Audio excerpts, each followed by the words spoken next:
Good evening, friends.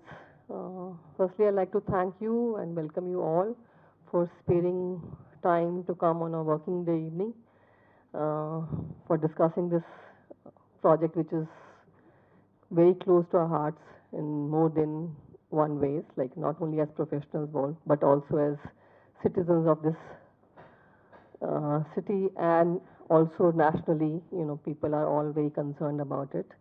Um, and I know there will be many queries and points of discussion on this. So let us all welcome Dr. Bimal Patel, who will present the scheme so that we can understand and what is the real proposed scheme and what is the hot air going around in the social media, because a lot of that we keep getting on our phones every day. So I think this is the best way to hear it from the horse's mouth and understand what the proposal is. So let us all welcome him. Please, Bimal. Thank you all for coming. I truly appreciate it. Thank you for organizing this, IUDI, ISOLA. I think this is it's very good that we are doing it. Let me just get on with the presentation. I'm trying to manage some pain, so I'm sitting. I can't stand up like I normally want to, but I'll just point to this screen whenever I have to and get on with the work. So the Central Vista project, reimagining and renewing a national icon. Let me start by talking about how the Central Vista was imagined, and very briefly. We all know that when Lutyens and Baker designed this, they were inspired by Washington's Capitol complex and Paris's Champs-Élysées. These were great projects, part of the nation-building complex of these nations, and they wanted this to be the living center of administration in India and house all the facilities needed for efficient functioning of government and be an architectural icon for the government of India, which of course at that time was the Raj. It wasn't our independent India. Here are well-known images. That's the Washington Mall. That's the Capitol here.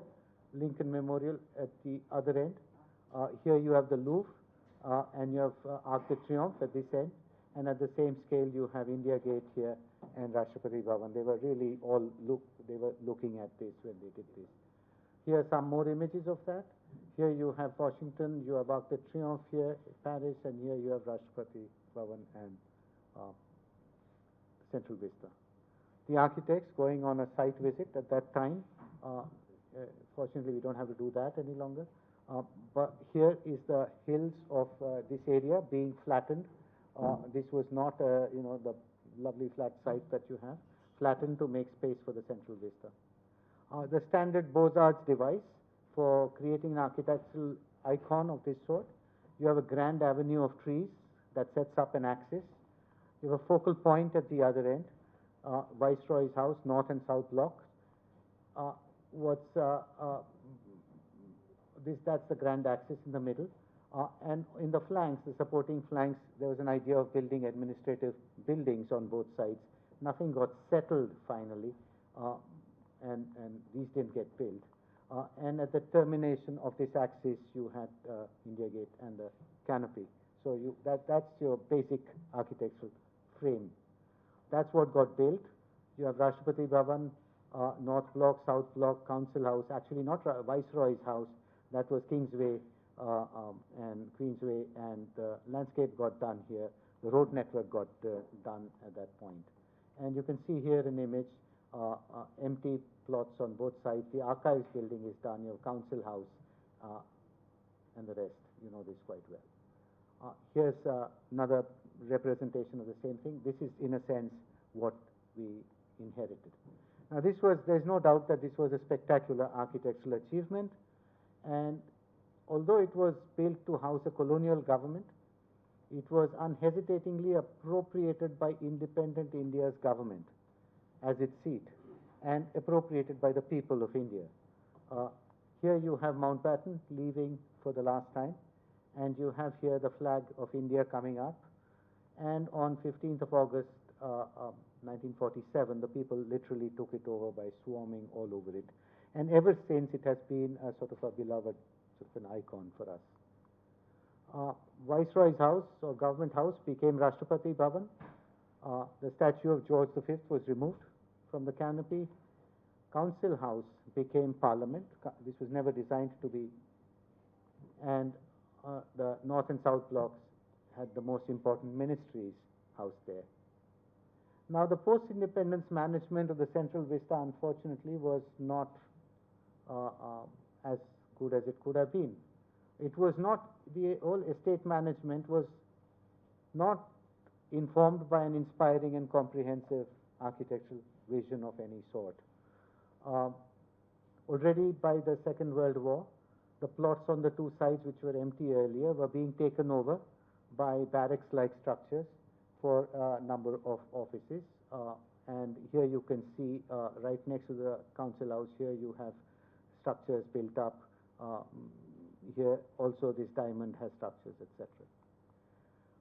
The only document that one finds that is being used to administer the place and its development is this document, which is really nothing more than a two-dimensional plotting plan. It doesn't have any three-dimensional element to it, and it's just a plotting plan that says, okay, well, that will be, Vigyan Bhavan, and this can be taken over by, so they're plotted. And Delhi was growing. By this time, that's 1942. You have Delhi here, and that's the Central Vista here, and Old Delhi here. 1956, already Delhi has grown quite a bit. There's considerable pressure to start building facilities on the Central Vista. It's a lovely picture from 1962. Rashtrapati Bhavan here, North Block, South Block. By this time, you can see that Vayu Bhavan and Rail Bhavan have been created. These barracks-like structures are still there at the back. And you can see Krishi Bhavan, Udyog Bhavan built here. A new road was put across like that. So this water body was cut, and that is Rafi Ahmed Marg, didn't exist before. And so that's what you had in 62. What we inherited became a bit like this. This is what we have today in its place. The Central Vista today, I think just even the vision of it like this says that it's a bit disorderly, the development that came up afterwards. Of course, this is spectacular still, but this is rather disordered, incoherent. The architecture there is quite, disparate buildings, different languages, quite incoherent here. The uses that you have this place put to are, you have a lot of administrative facilities. It's a hodgepodge of uses. Administrative facilities, cultural facilities, legislative facilities, residential facilities, all sorts of things without some sort of a order in this place. What was meant to have all the offices of government actually has only half the ministries here. The rest of them are scattered all across Delhi. So you have 22 ministries scattered, or half are scattered outside. The powerful ones are here, but a lot of the other ones are here. Many of the plots have rather informal development. Those old barracks have now become established offices, and there's large amount of land. I mean, that is 20 acres, for example, its ground floor structure. Inside, tall walls, but inside it's all informal and rather disordered, and a very, very poor use of land. Even the earlier one, and if you look at the buildings that were built, the footprint is small. The outside is a sea of parking. You still can't get parking here, and it's very difficult to add any new facilities. The buildings are laid out in a way that's difficult to add. If you look inside, many of you have been inside these offices. They are stressed, outdated, inadequate buildings, and really difficult to put in new infrastructure. There used to be a way of moving through these buildings. Because of security reasons, they have now that movement is also cut down. Actually, the Central Vista Avenue, as distinct from the whole Central Vista, this avenue also has been encroached upon by infrastructure and by parking facilities. So Nirman Bhavan, you go, there's a fence there's a hole in the fence. You go through it, there's another fence behind, and there's a parking lot at the back. which is really bang on the avenue itself. So there's a bit of encroachment here also. The landscape is lackluster. The national events take a long time to build up the whole thing and then to dismantle it. It's kind of clumsy, the arrangements. It's a great civic garden for Delhi people, and it's well used, well loved, but not that comfortable to use, as it's quite clear. There's no toilets, for example. There's parking is a problem, etc. Pedestrians don't have a good time. Tourists also, I mean, it's wrong to the place. This is a beloved icon of India, but it's really not the best place you can be. Nothing like inspiring capital complexes the world over. If you spend a day on the Washington Mall, you can spend it in comfort. It's a memorable experience. It's something that sort of helps build the whole story of the United States, and it's a fantastic achievement there.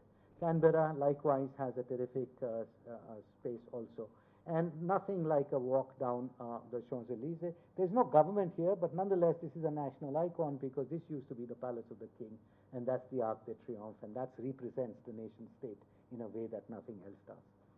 So that's fantastic places across. Now, many people, many in this room, have demanded that this central vista should be better administered, better developed, better maintained, and that its heritage should be protected. INTAC has said it, ISOLA has said it, everybody has said it, IODI has said it, individuals have done it. There have been studies done, many by people in the room here, saying that, listen, this has to be better managed. And nothing has been done up to now. And this project, in a sense, intends to act on that in part and build on that. So what is this project about? And so let me explain the project. Before I start off, let me say that the master plan was a sketch master plan developed in response to very broad, very simply stated requirements and minimal information about the site. And as an architect, and like all of you, I was not surprised by this because clients often come to us with very minimal, build me a house, and you say, how many rooms? 4, and you draw something, and then the discussion starts, and the design evolves after that. And the information we got was this plotting plan, which was not very much used.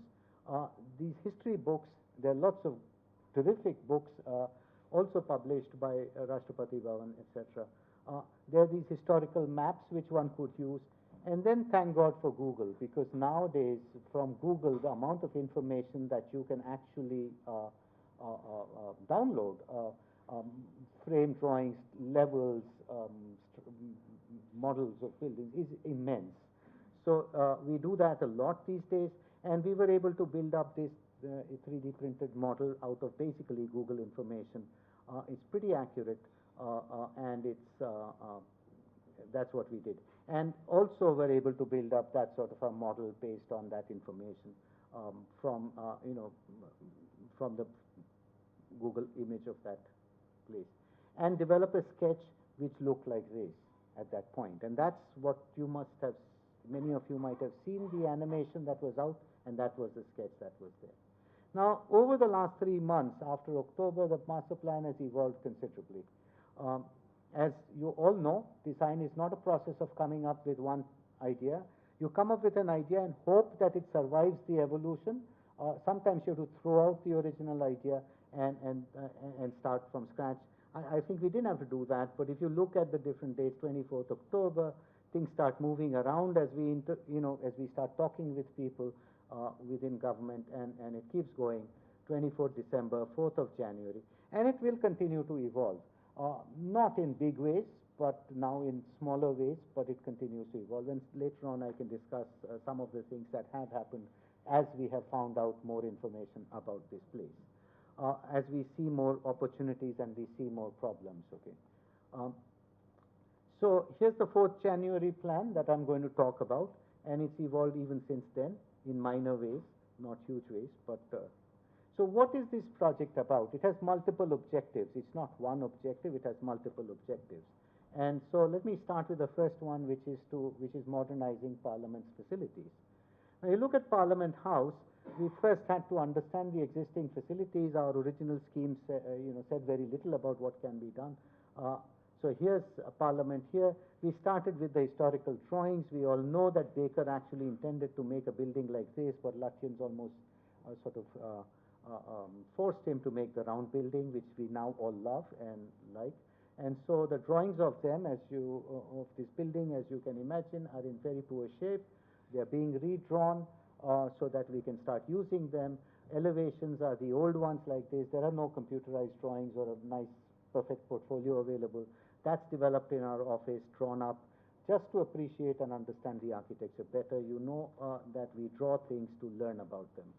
We also listed all the space utilization. There is no sort of modern estate management plan that tells us who sits where, and it's a complicated building.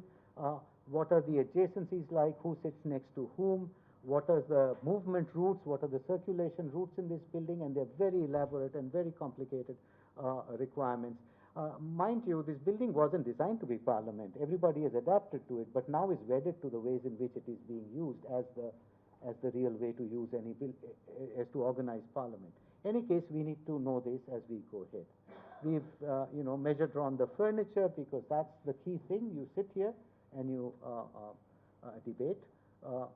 All the furniture here, different ways of arranging. What are the different facilities in this place? What are the additions and alterations to this building? There used to be these natural light windows at one stage, which of course have been blocked, and these harsh lights have been put up there. Parliament was never meant to have these two floors on top originally, but these two floors were added afterwards by Baker himself, but in the late 50s, early 60s. The drawings are from the late 50s. So what we know now, whatever expansion could be done on the building has already been done, is what was done. If you look at the Lok Sabha Hall, this is the columns here, behind which used to be a corridor, but the expansion needs in the 50s, meaning the seats have been built right up to the edge. You can see in the plan here, the hall is jam-packed, 552 seats. If you want to add a single seat more here, it's not possible to do so. And keep that in mind, because that's the operative reason for why we need a new hall, one way or the other. The central hall is a place where twice a year the joint session of Parliament meets, but the central hall too has not enough space, so all the aisles they have to put in chairs, and it's a fire hazard, big risk, and when the Parliament expands, there definitely will be no seat for both chambers to meet together. This hall is also used as the lounge, because there is nothing called a lounge there. So this becomes a place where they have chai, coffee. There's a chai coffee thing just in this corridor as you enter, and you come and you find this is the place where ex-parliamentarians, etc. hang out, and that's where they they meet everybody, talk. Very important business, because it's in these deliberations that our country functions, but nonetheless happens in a hall with furniture that's not meant to be a lounge. The equipment here, you can see, I don't need to say much more. Some of it appears to be almost antique. They are trying out new stuff, but it's very difficult to add new equipment into this existing infrastructure. If you look at the innards of the building, those of you who understand buildings can imagine this. These are the symptoms of having three jurisdictions and additions, alterations.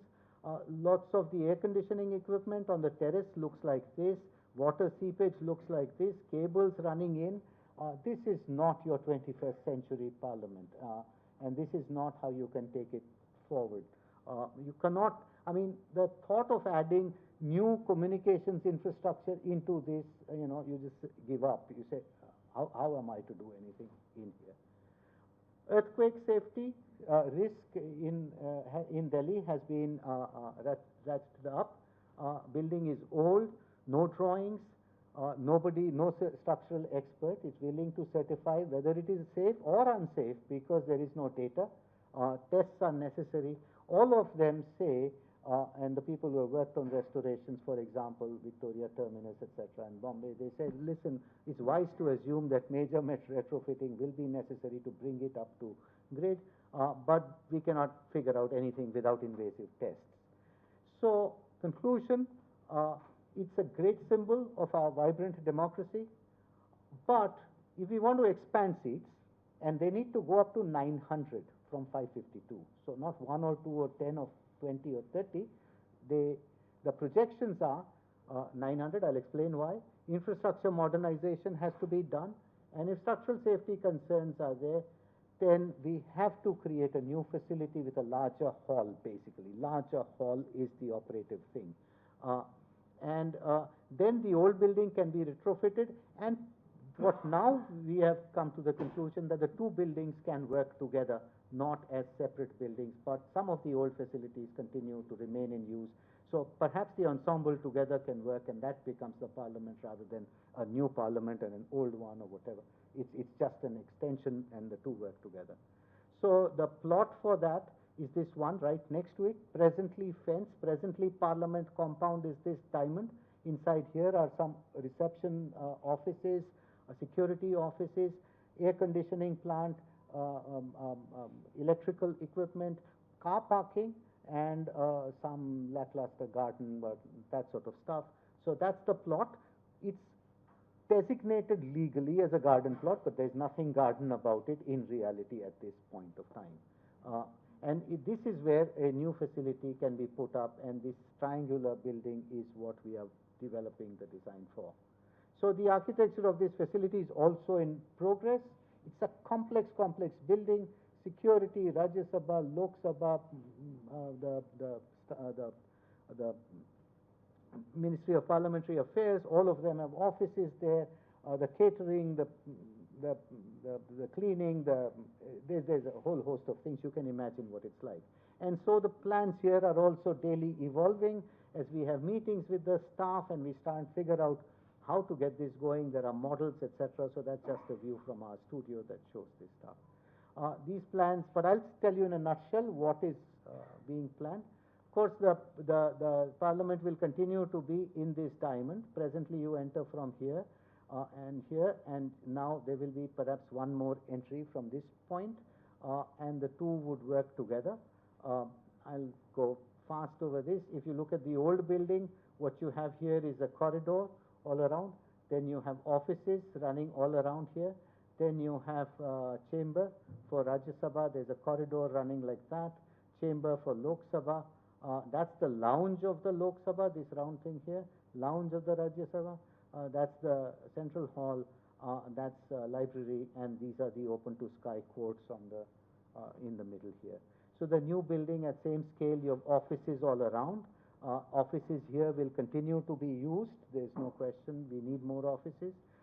This is the Lok Sabha hall, Rajya Sabha hall, and a open to sky courtyard with lounges for and dining facilities on top. If you look at the ground floor plan, still getting there, but different entries, 6 entries, ceremonial entries. I'm not going to get into details of what this is about.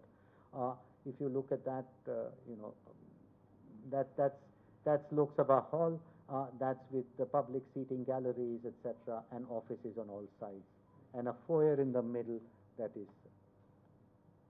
And the top floor, of course, has this has double height or triple height, and so they continue to have offices, and that's the triple height on top. So that's still, but it's still evolving. Today there was a meeting for security. I'm sure that something's going to have to change.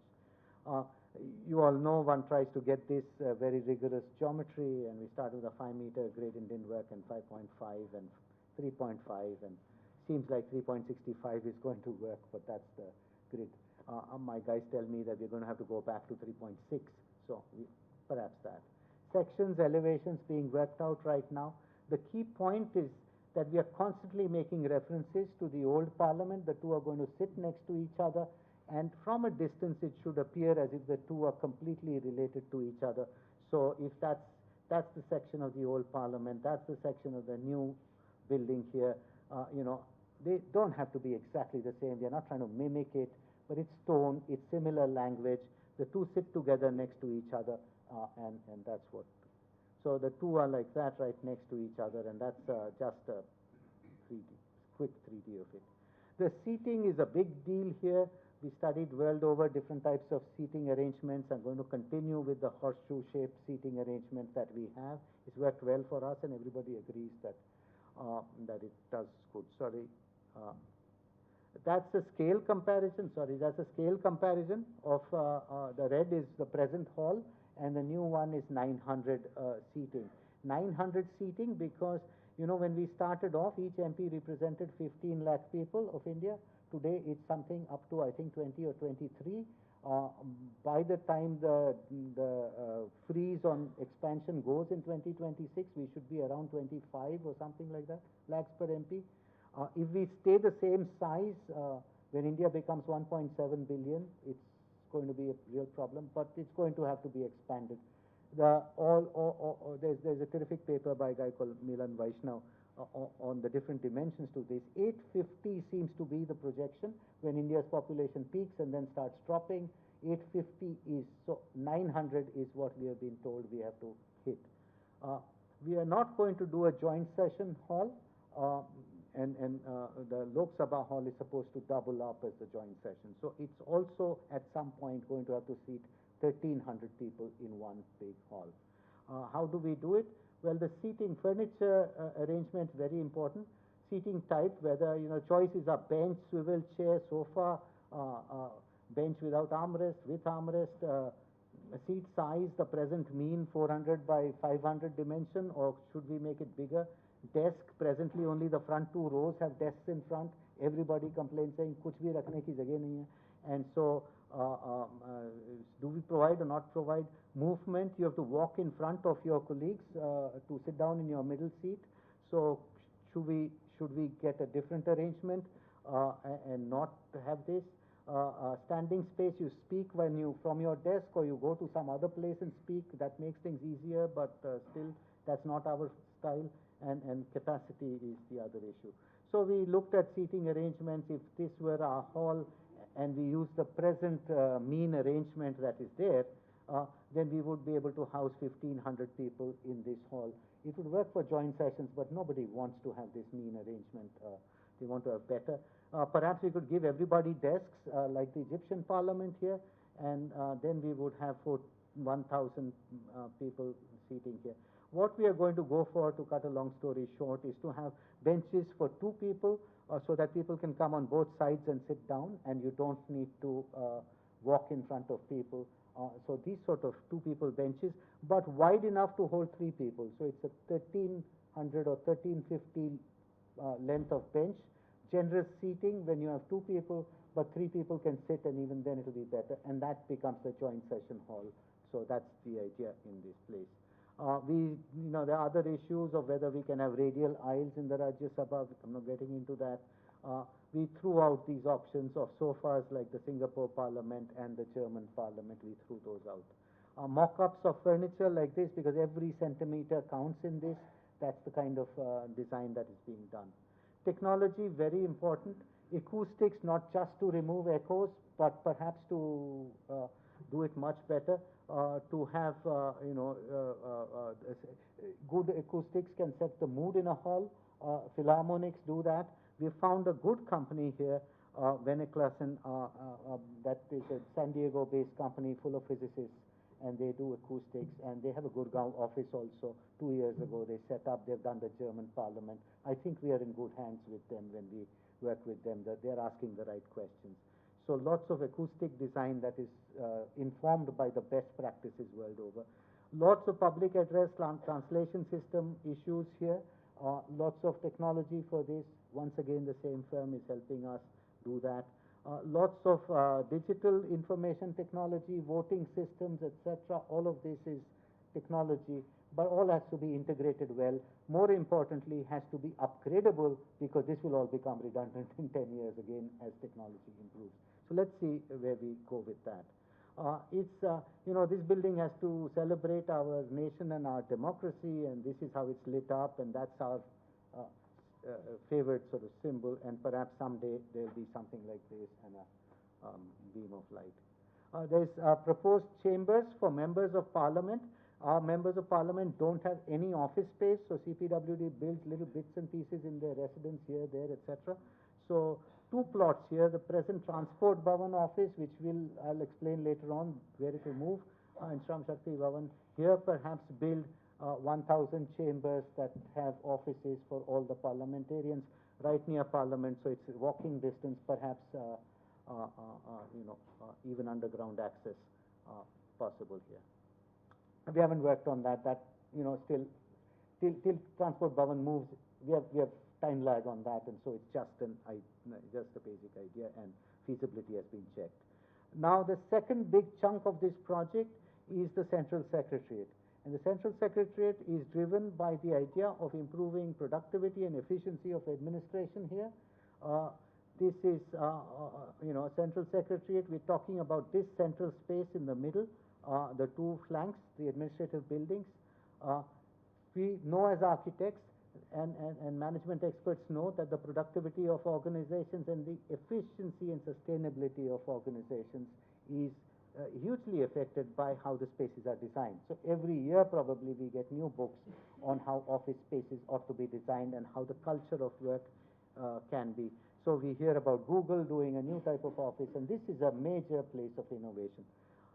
Productivity in organization, how much gets done for every hour worked, is dependent on cooperation amongst members. This is one of the key things, how people cooperate, and that is affected by proximity and clustering, which is why you have cities with higher productivity.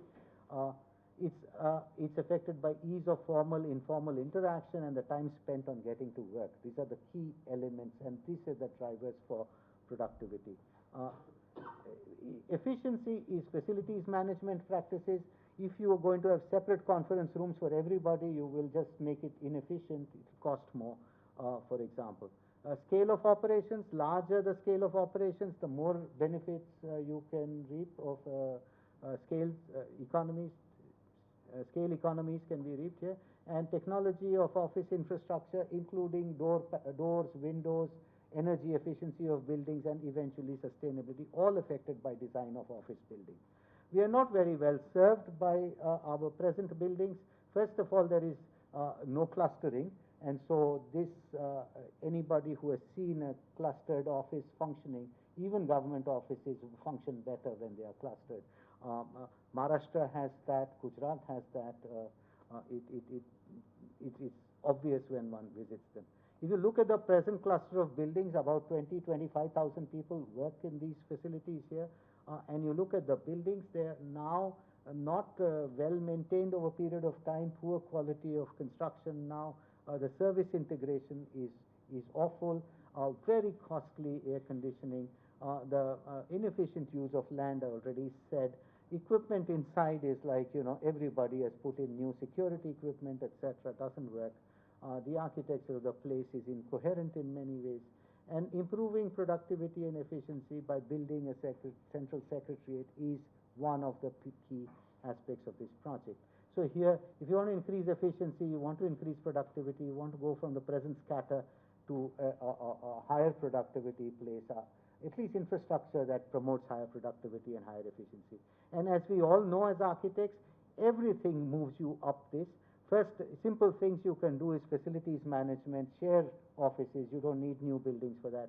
Furniture layout, etc., promotes certain styles of functioning. Open plan offices, for example, will do something different. Services, you know this stuff. Building skins, new buildings, location, all of these. Each one of them costlier to do, but well worth it in pushing up levels of productivity. So these 4 plots are what we are talking about. This is where the Central Secretariat is proposed. It has 3 components. It has 10 buildings, 10 office buildings, modular, and this is the central conferencing facility, and that's the archives building here. So archives, conferencing, and office buildings, that comprises and that's here you have the 10 buildings, you have the central conferencing facility and the archives. That's your Central Secretariat as presently envisaged. Office buildings, they are these 10 buildings in 4 plots. They bring all the ministries in one place. They are sized to bring everybody in one place. It's a transit-oriented development that a lot of us talk about. This is two metro lines passing through here. The way to improve public transport is last mile connectivity, as they say, or the ease of getting to metro. I always, when I land at T3, I take the metro and come into town. But if I land in T1, I call my car there because just getting to the metro is too much of a problem. So to make that ease here, at the underground level, what we are exploring is the possibility of connecting, giving a sort of a direct access to a people mover of this sort, shuttle that underground, which is also moving inside government compound in a sense, and it takes you to the basement of your buildings. Many of you have been to Singapore and Hong Kong and been to the airport there. The terminal to terminal connectivity is done in this way so that you come down escalators, get into something, get out the other side.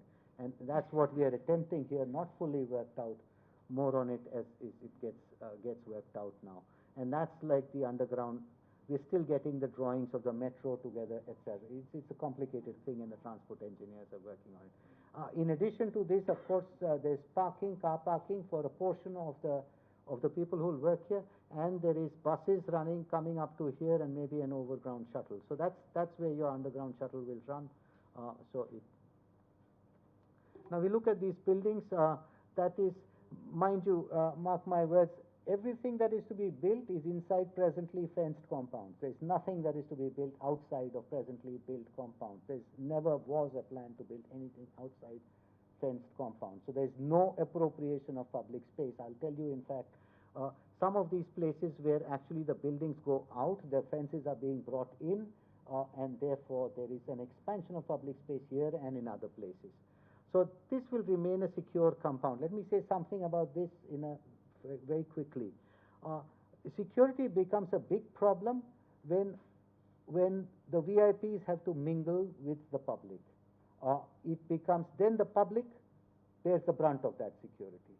If the VIPs are put away in secure compounds, or if the VIPs, or whatever you might call them, have been provided separate access, then the public is free to move and less disruption for the public. That's the philosophy based on which we are going. That's how, for example, you go to US Capitol Complex, you can walk into places because everybody that's important is coming through underground passages to your place.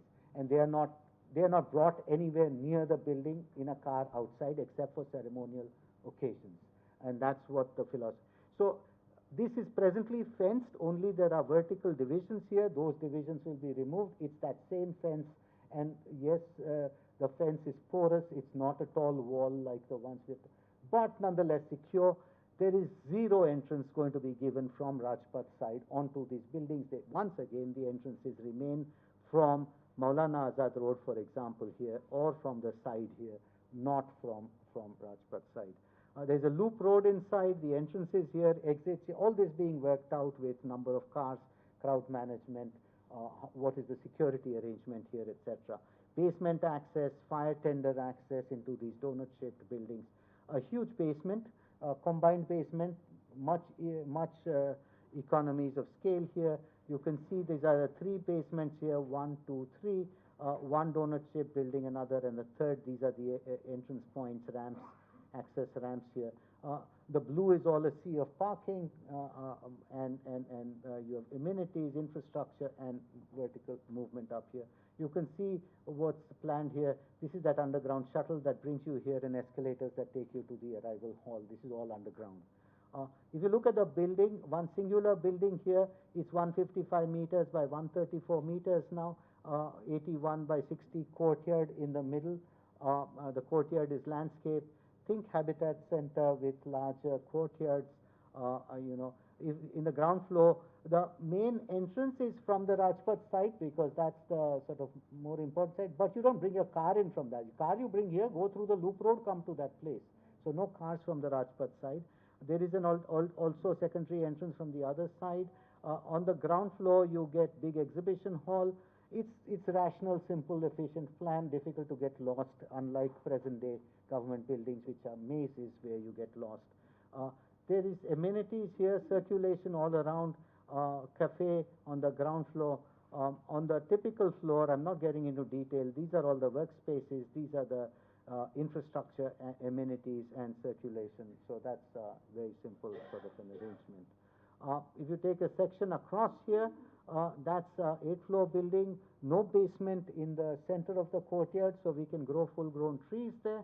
We can have full-grown trees there, and that's what it's like. From the Rajpath itself, because the tree line, you simply presently also cannot see the buildings. These buildings also will not be seen. So continue that when you are on Rajpath and walking on the pedestrian axis, the focal point is still just that. The view will be just that. That's the aim, and the view on the other side will be just that. Nothing changes. Perhaps the landscape becomes much better, and the paving, etc., is improved. And that's where the buildings would sit. That's where the basements are. If I take a section in the other direction, that's this, that's the basement. These are the other buildings. The height of the buildings is below the top of India Gate, and that's 42 meters, so it's below. We are working on the possibility of lowering it further, but the highest it will go is this, and that's what we are at this point trying to design for. And many elevation studies, etc., are going on. This has to do with energy efficiency, use of the buildings inside, etc. I'm not going to get into details. That's the building, stone on the outside, a lot of glass on the inside to capture as much light as we can. But when the trees grow, this just becomes a landscape plaza. Now, that's very early drawing. I was debating whether to put it or not, but you guys know that's early stage. Central Conference Center here, that's your Vigyan Bhavan type of facility. That's out here, right next to the archives, and that's what will be. Nothing done on that because that's still, for me, a little bit further down the road. So the archives building, all of us know, that's out here, and that's what is planned here. Let me just explain. That's the old building. That's the old drawings, lovely drawings available of it. Ugly additions like this, that's a security office attached to this building, security barracks, not office. There is a new addition at the back that's not serving the archives very well just now. That's what the archives buildings look like, could do with a little bit of retrofitting and a little bit of cleaning up. And that's the new facility right next to it, which is really not serving the purpose of the archives very well just now. They need they do heroic work inside here. I was just stunned. If somebody has not seen it, you see it. But they're all bundled up in their jackets. And moldy walls, and they're dealing with manuscripts that are 300 and 400 years old. Heroic work. They deserve better facilities. That's the public. That's the old building. Terrific. Restore. Keep it the public face. That's what the archives will continue to be. So that's the old archives building, and that will continue to be what it is. This is the actual original. This was a poor edition, but poor edition from older times, and still the halls inside are quite nice. The joint here is very poor if one looks at it, but this building, by moving it and putting a new facility here, which is modern, which has parking below, etc., we will do much better and create a modern office infrastructure and labs, etc., for the archives here. So I'm done with the Secretariat. Now I'll move faster. Adequate facilities for Vice President and Prime Minister.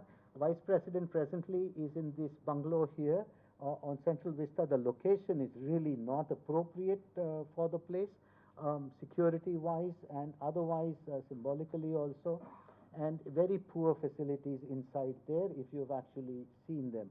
Many of them are actually temporary, the barracks for the security staff, etc., all built temporary because you're not allowed to build anything here. And so here on north of North Block are hutments, which are hutments meaning offices, old barracks converted now into old barracks offices, and they will be moved, and the 10-acre plot here becomes the Vice President's residence in this place. Facilities for Prime Minister, present residence is LKM, and here you have barracks here, which are also to be moved, create space for the Prime Minister's residence and the SPG compound. So the disruptive travel gets reduced and further reduced because the barracks here are to be removed, and this plot houses the new PMO. Present PMO is in the south block here, the last far end of it. That comes to this place here. That's down below, lower than the buildings here. Uh, don't know much more about this except that the building will be here and there'll be a garden here. It's presently fenced compound, let me say that once again. It's presently fenced, it's barracks used by defense. So we don't know nothing much more about this because that too happens a little further down the line. We know location, we know feasibility, that's being checked. Uh, Now, something that the landscape people are interested in, but we have done very little work on also at this point. The Central Vista Avenue, that's what we are calling it, as distinct from Central Vista as a whole. The avenue, that's this space here in the middle, so presently, essentially what we are doing is studying it. Once again, for us, this is a phasing issue. The work cannot start for a while. It's not to start till later, 1 year down the line. So we're not working immediately, and I hope that we will have an opportunity to discuss the designs of it in much more depth when something is ready. But presently, we know clearly that the attitude is set. Uh, Presently, you have haphazard parking, tired landscape, poor furniture, you know all this stuff, ad hoc vending, facilities for events and activities are lacking, poor quality lighting, inadequate signage, poorly maintained water feature. These are standard laundry list of all the problems with a lot of public spaces. And you look at the landscape itself, it's old and the trees have gone away in a lot of places. You people know a lot more about this, and the idea is to make it better by doing some of the things that many of you are already doing in Delhi, which is to make the landscape more lively, to ensure that the water feature is more sustainable, and here are examples from what is being presently done. Maybe the parking can be better organized, maybe the pathways and footpaths can be done better, maybe the signage can be done better, it's already being done better, the seating can be better, um, uh, the planned vending areas can be better organized. Uh, Same uses, exactly the same uses. It's still a civic garden. It's to be maintained as a civic garden, to be maintained as a great tourist attraction. Perhaps build some pedestrian underpasses so that the traffic can move freely and the pedestrians can go below, and the traffic also gets a chance to glance at the great vista that we have. The Maybe the space in front of India Gate is paved rather than have tarmac of this sort. So simple, improve the quality of lighting. We're already doing this all across the country. People are doing better jobs, and facilities for events. So I stop at just talking to you about the attitude. Nothing to be changed except everything to be upgraded. Uh, uh, People keep asking me, is the experience going? It's not going to change except if you say that, it feels better. To walk on paving, that's better. Well designed signage is everything is better. Let me come to the fifth point, which is strengthening cultural recreational facilities in the Central Vista. First of all, IGNCA, which occupies this 24-acre plot with a few buildings, just 300 people working in there, and it is to be relocated in this 15-acre plot, which is the Jamnagar house plot, has government compound just now. It is not accessible to the public just now, but to make a lot more publicly accessible facility is what the IGNCA people want. They want, obviously, it's right across from Hyderabad House, so in some way it's going to have to mirror the architecture. One portion of the building at least will mirror the architecture in some ways, and the other end of it could be the other new facilities that are needed. The present facilities also do not serve them very, very well. They need a lot more facilities than what they have.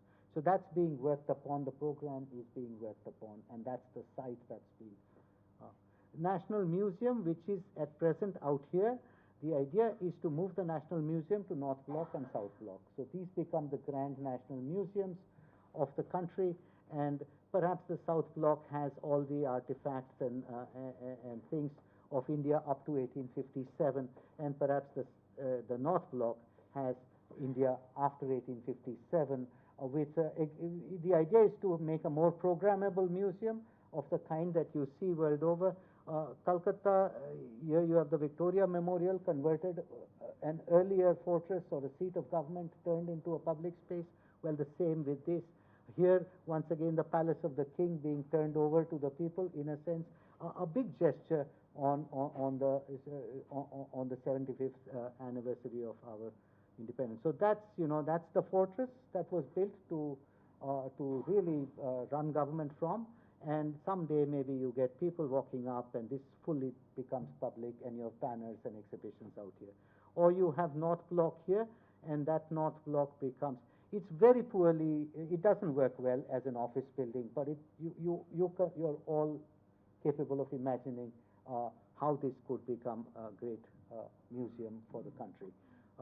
New India Gardens, the idea of extending the axis up to the river has long been talked about, and originally also that everything is built up in between. So the access route from here can be worked out better. The pathway can be better. Perhaps some great separation at this place here where you have major highway.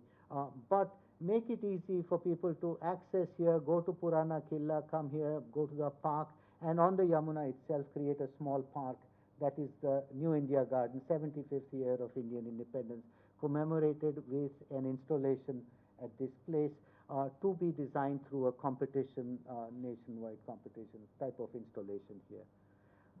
At the rear end, on the other side, that's the western end of the axis. The idea is the area at the back of Rashtrapati Bhavan looks like this at present. That's Mother Teresa Crescent here, and that's Rashtrapati Bhavan here. This is the line is the estate, 392 acres. This is all the facilities inside Rashtrapati Bhavan for all the people who live and work there. About 1,200 quarters in here. That's the secretary's residence. That's guest houses. That's a football club for all the people who are here. Here's a place, a community guards, community place for their functions, etc. But this land at the back here has vegetable gardens and has basically a bubble forest at this place. So idea is, could around 48-acre area be carved out? Some of the facilities that are in here, nursery, etc., be moved to this little patch here, and could this be turned into a publicly accessible biodiversity arboretum with an entry from the rear? So it would have greenhouses. So this is all eventually the bubble, but forested essentially, but having greenhouses here. So the idea just now, just a basic sketch, is to have greenhouses with different phytogeological zones of India, and to house all the endangered species of India in one place here, and make this like the symbol of that concern for endangered species here. And so what looks like this at present and is accessible, the Mughal gardens are accessible once a year, the public is allowed in, becomes a permanently accessible park here at the back. So two big gestures. Here, expand public access into North and South Block, turn them into museums, what essentially government secure areas, turn them over to the people. What's at the back here, which is also not accessible, essentially a vegetable garden, turn it over to the people. Commemorate 75 years of India's independence by what I talked about, extending the vista from here to here, notionally, not literally, because this is already built, etc., and expanding public space. So presently the public space is here. These are all fenced compounds here, all of them, and really very difficult. This is the public area. Expand it here by adding 27 acres on Raisina Hill, and add 48 acres at the back here, 75 acres turned over to the public to commemorate 75 years of India's independence. So that's kind of the big move. Perhaps a transit shuttle that takes you around, up and down, improve the facilities so that people can come here and this. So in some sense, reimagining the vista, this represents the nation, the geography through the biodiversity arboretum, people, the president, the history through the big museums that you put here. Then you have the legislature and the executive administration in the middle, culture at this end with NGMA, IGNCA, National War Museum, etc. And then you have leisure, recreation at the far end. So in some sense, a new way. And to sum up, two meta objectives. Can this be done fast? Does it have to be done like our traditional infrastructure projects? Can we build our capacity and confidence to proficiently do these projects fast is one of the ambitions. Very ambitious, difficult. We all know we are in the business, entirely dependent on all the people who are involved in it at the top, etc., cooperating and working towards one end. India doesn't do that very well. Cooperation is something that we are very, very poor about. And second, another meta objective is that many years of neglect in our cities, all our cities, not just one, we are convinced that nothing can be done about it. Can we do something about it? And to show it through a demonstration project of this sort. I'll stop with that. Thank you very much. Lots of people involved in this project. I get the privilege of talking about it. I also take the responsibility for my team here, but here you have the ministry and everybody working hard. You have the CPWD team, the DG, and everybody working hard. You have my team. These are people from my office working on it.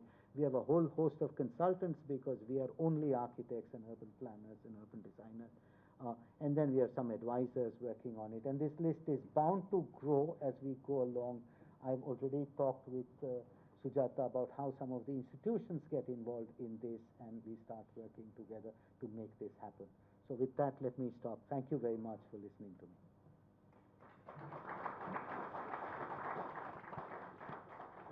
Thank you, Bimal. Can I just ask Anurag now to take this discussion forward?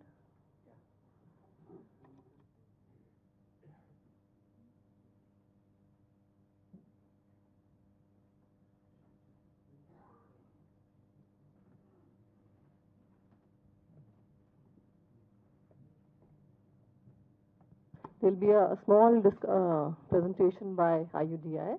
Vikas will be presenting.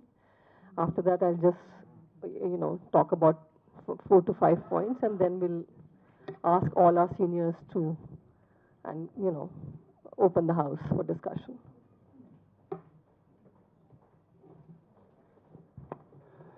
Thanks, Bimal.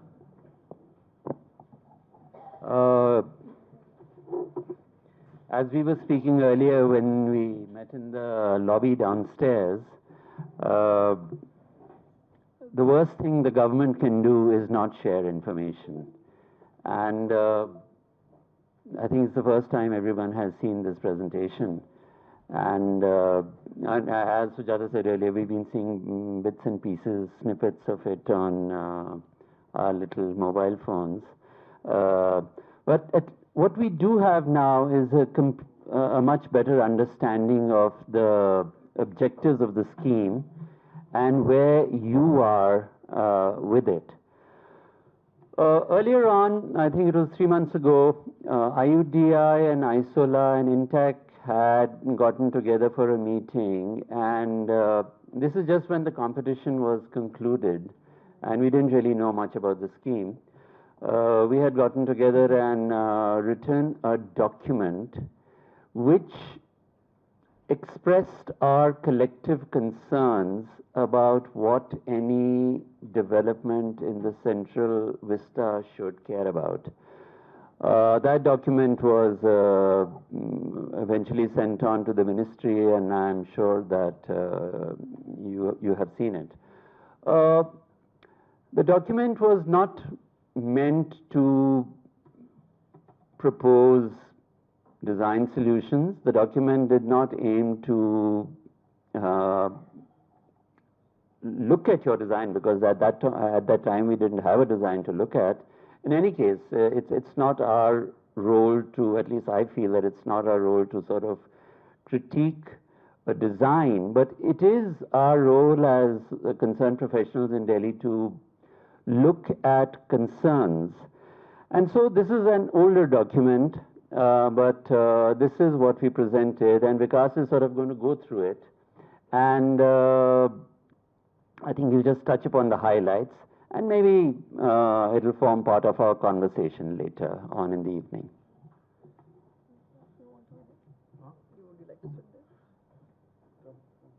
You want to move? You can see. I can come there only. Yeah.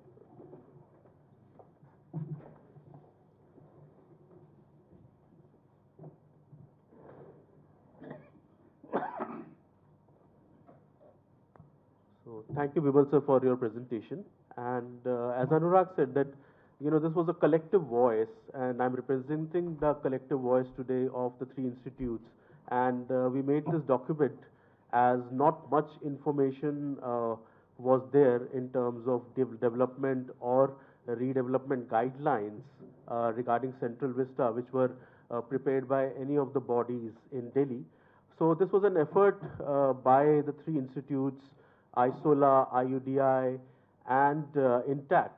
And the key aspects in terms of for Central Vista guidelines and recommendations were put together through the 6-page document, which talked about the built heritage, urban design, and the landscape of the place.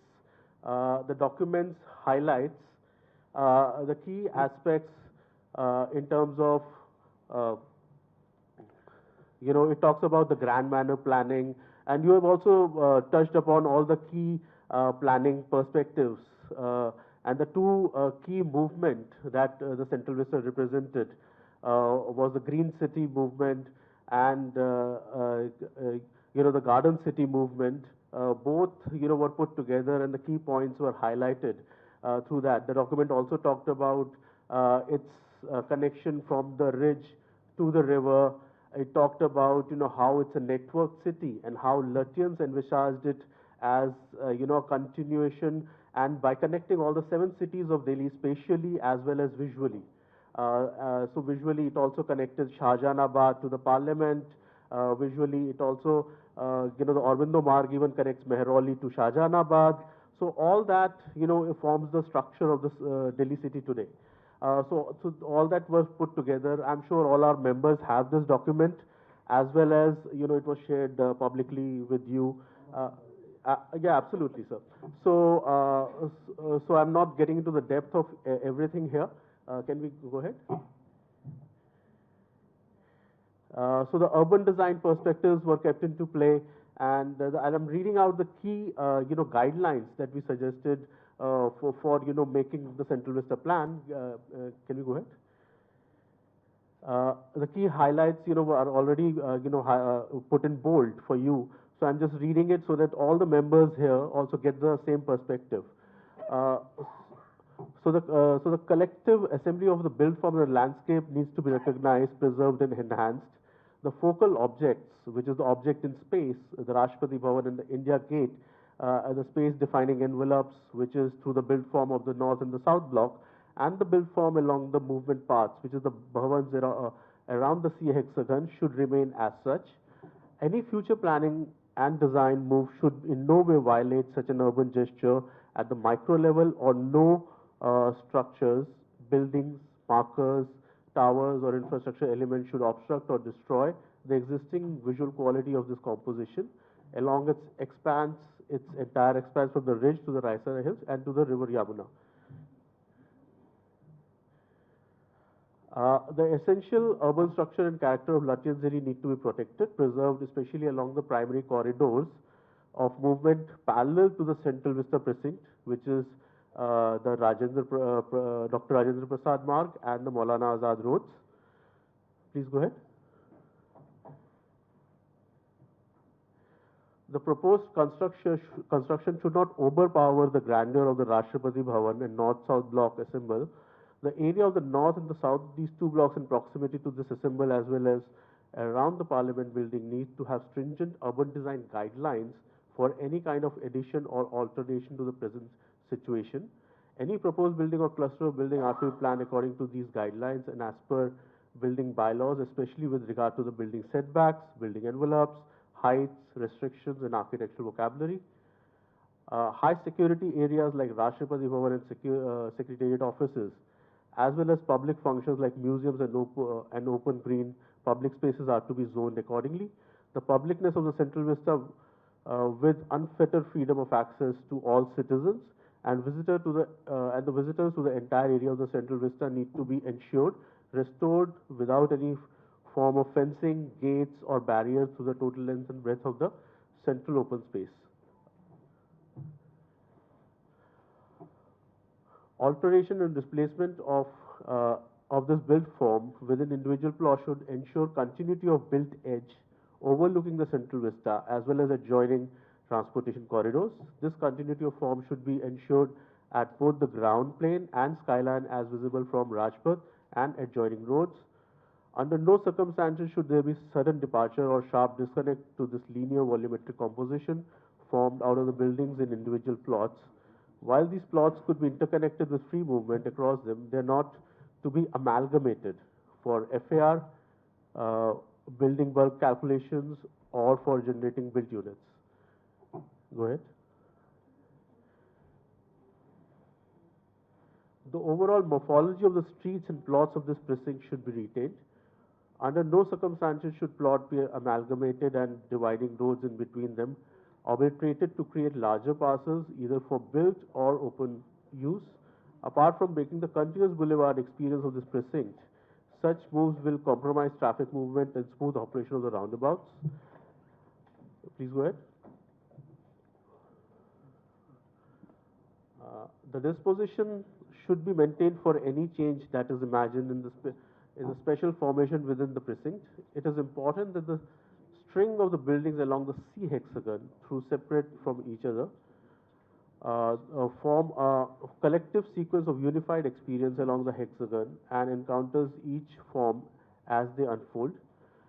New functions proposed for this precinct should therefore use detailed analysis of adaptive reuse, retrofitting possibilities with respect to individual building types and arrive at an appropriate usage that could be incorporated in each of these buildings. Functional distribution across the precinct should be proposed to promote diversity and robust placemaking rather than monofunctional zones or areas. Go ahead.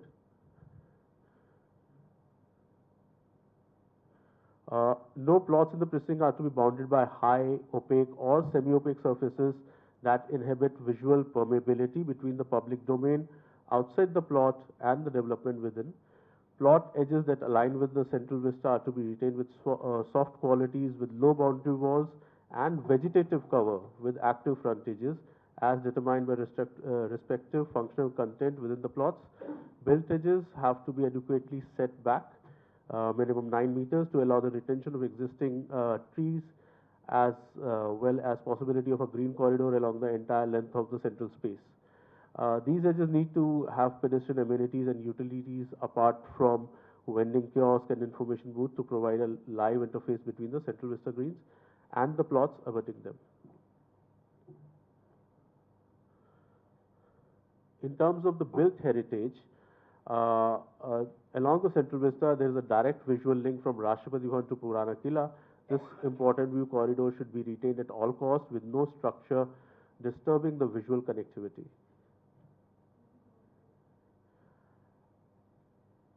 And then, INTAC had specified all the grade 1, grade 2, grade 3 buildings, and a plan was, annexed to the whole document. And also, INTAC mentioned very clearly that they have also applied for the twin World Heritage Cities, which are Shahjahanabad and New Delhi. The proposal has already been sent to UNESCO. So none of these buildings, should be taken away, or they should be thought out in terms of reuse or adaptive change. Please go ahead to the plan. Next page. So there was this plan which was appended with all the grade 1, grade 2, grade 3 buildings, which also has the National Museum, National Archives. Go ahead.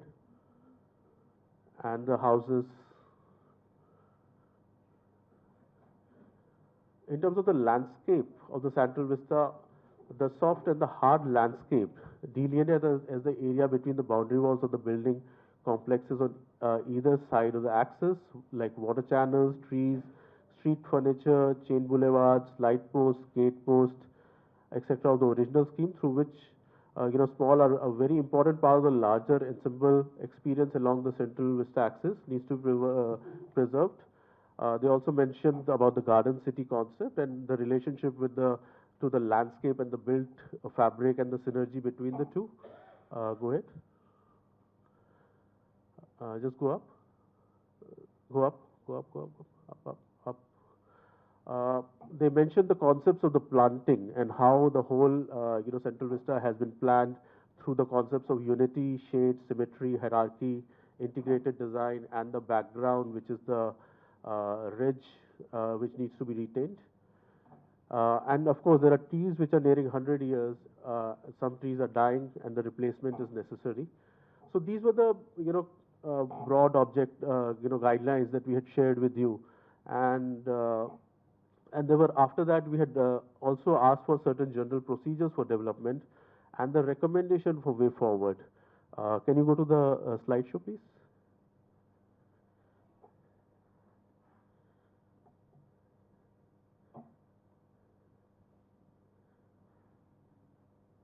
So, there are these four key things that we had recommended as a way forward when we had met, when IUDI, Solar, and Intact had met you last time. And today we would like to know, what is the status of these recommendations, and if these, if certain things have been carried out further, we would like to also hear from you, what are your findings on these? Can we go to the first one? So the first one is the audit of the heritage structures and the landscape elements, which is required to establish the state of conservation and determine their strategies of intervention. This is to be followed by a detailed heritage impact assessment report with the proposal to construct new buildings, is approved. Go back, please. So can I request you to, can we go through these one by one? The work of the heritage structures is not underway at this point because, as I said, it's detailed later. But we have quite a bit of a thesis on the landscape elements, what activities happen, the standard sort of an analytical study of base public space. So that we'll share it with you. Sure. And you also, today showed that there are three buildings. You're moving the IGNCA, you're moving the National Museum, as well as, there is also the Ministry of Environmental Affairs, Energy Affairs, External Affairs, which, has been, so we want to know the status of these buildings. Because we are moving these buildings, is there a study done that can we move these buildings, or we are demolishing these buildings and building new? Now, we have not done any studies as of now of what can be done. The sketch plan that we are proceeding with is that this would be demolished. Oh, okay, okay. Can we go ahead? Yeah, sure. Only three slides. So we asked for detailed pre-designed studies of carrying capacity and impact assessment with respect to environment, energy, physical infrastructure, transportation. Because as we know, the FAR is being taken up, and there are 70,000 people who will be working here. So are there, transportation studies conducted? The transportation study is underway. There are, as I explain to people often, is that you can do these studies in two ways. One is, what's the big picture? Do we want the central secretariat here? If you want the central secretariat here, it will create some problems. Those problems have to be solved. So your study is more in the form of what are the problems and how are they being solved. That is how all cities grow. No city in the world is, you do a study of its existing infrastructure and then say that, okay, now this is a constraint, we can't do anything further. What world over, what happens is, for example, Mumbai or Hong Kong or New York, uh, they're not like what they were in the 60s. There's far more use. How did this happen? By putting in more infrastructure. So instead of saying, let's study the present condition and find out what its constraints are, we're saying, okay, what is it that we want to do? What's the big picture for this area? What challenges which will be created by this? What is the present infrastructure? How do we solve it? It's in that mode that we are functioning at present. Therefore, there is no sort of first stage study saying this is what it is. It's tied in with the study of how the problem is to be solved. Sure. Yeah, we're really glad to know that. And indeed, that is tied into all the permissions that we need. Okay. And is there an environmental impact assessment done? Yes, that has to be for the environmental permission that we have to take. Okay. Okay. Can we go ahead? Detailed urban design and landscape guidelines for the overall development, as well as individual plots and spaces, is to be formulated prior to the preparation of DPR, and all design approvals are to be processed in strict accordance to the same. But I don't know whether you're referring to us preparing some guidelines, because we're preparing the design, not the guidelines. In the sense that, okay, this is what the design is, keeping in mind, I think, all the principles that you talked about earlier. Right. How this basic, you have a basic structure doctrine, like our constitution doctrine. Right. Basic structure shall not be altered, and I believe that that has been supreme right through. Basic structure, I don't think, is being altered. Keeping such guidelines right. In mind, in spirit, if not absolutely literally, we have produced a design. So now there is no guidelines to be prepared according to which we are going to produce a design. There's a design that's being produced. If there are comments regarding it violating certain fundamental aspects of the earlier guidelines, I'm happy to hear them. That's not good. So we're not going that. I mean, this is guidelines have been prepared when you're preparing. You're the regulator. You're preparing the guidelines. Somebody else is going to do the design. We're not at that stage. We're at the stage of the design has to be prepared, keeping in mind whatever principles make sense for this area. And I believe that. I was pleased when I read the letter that in many ways what you're talking about, there is no disagreement about this, at least in our scheme from day one. Right. Whether it was the original proposal or today, there is no disagreement. I agree with. I'm complete agreement with the guidelines. How literally to solve some of the problems, and how we are all designers, and we know that things might vary, but I don't think there's fundamental difference. Sure. I mean, we're very happy with the procedure of our engagement, and we can again meet as you also said that we can also meet again after the design evolves. Yeah. Please go ahead. Certainly for the landscape. That is given the environmental crisis that the city faces today, which is Delhi, guidelines and norms to achieve a net zero green development program have to be put in place and strictly enforced. Is there a strategic action plan to mitigate adverse environmental conditions and urban operations during the time of construction, which needs to be drawn up and approved prior to commencement of execution? Yes, certainly. Let's take the second one first.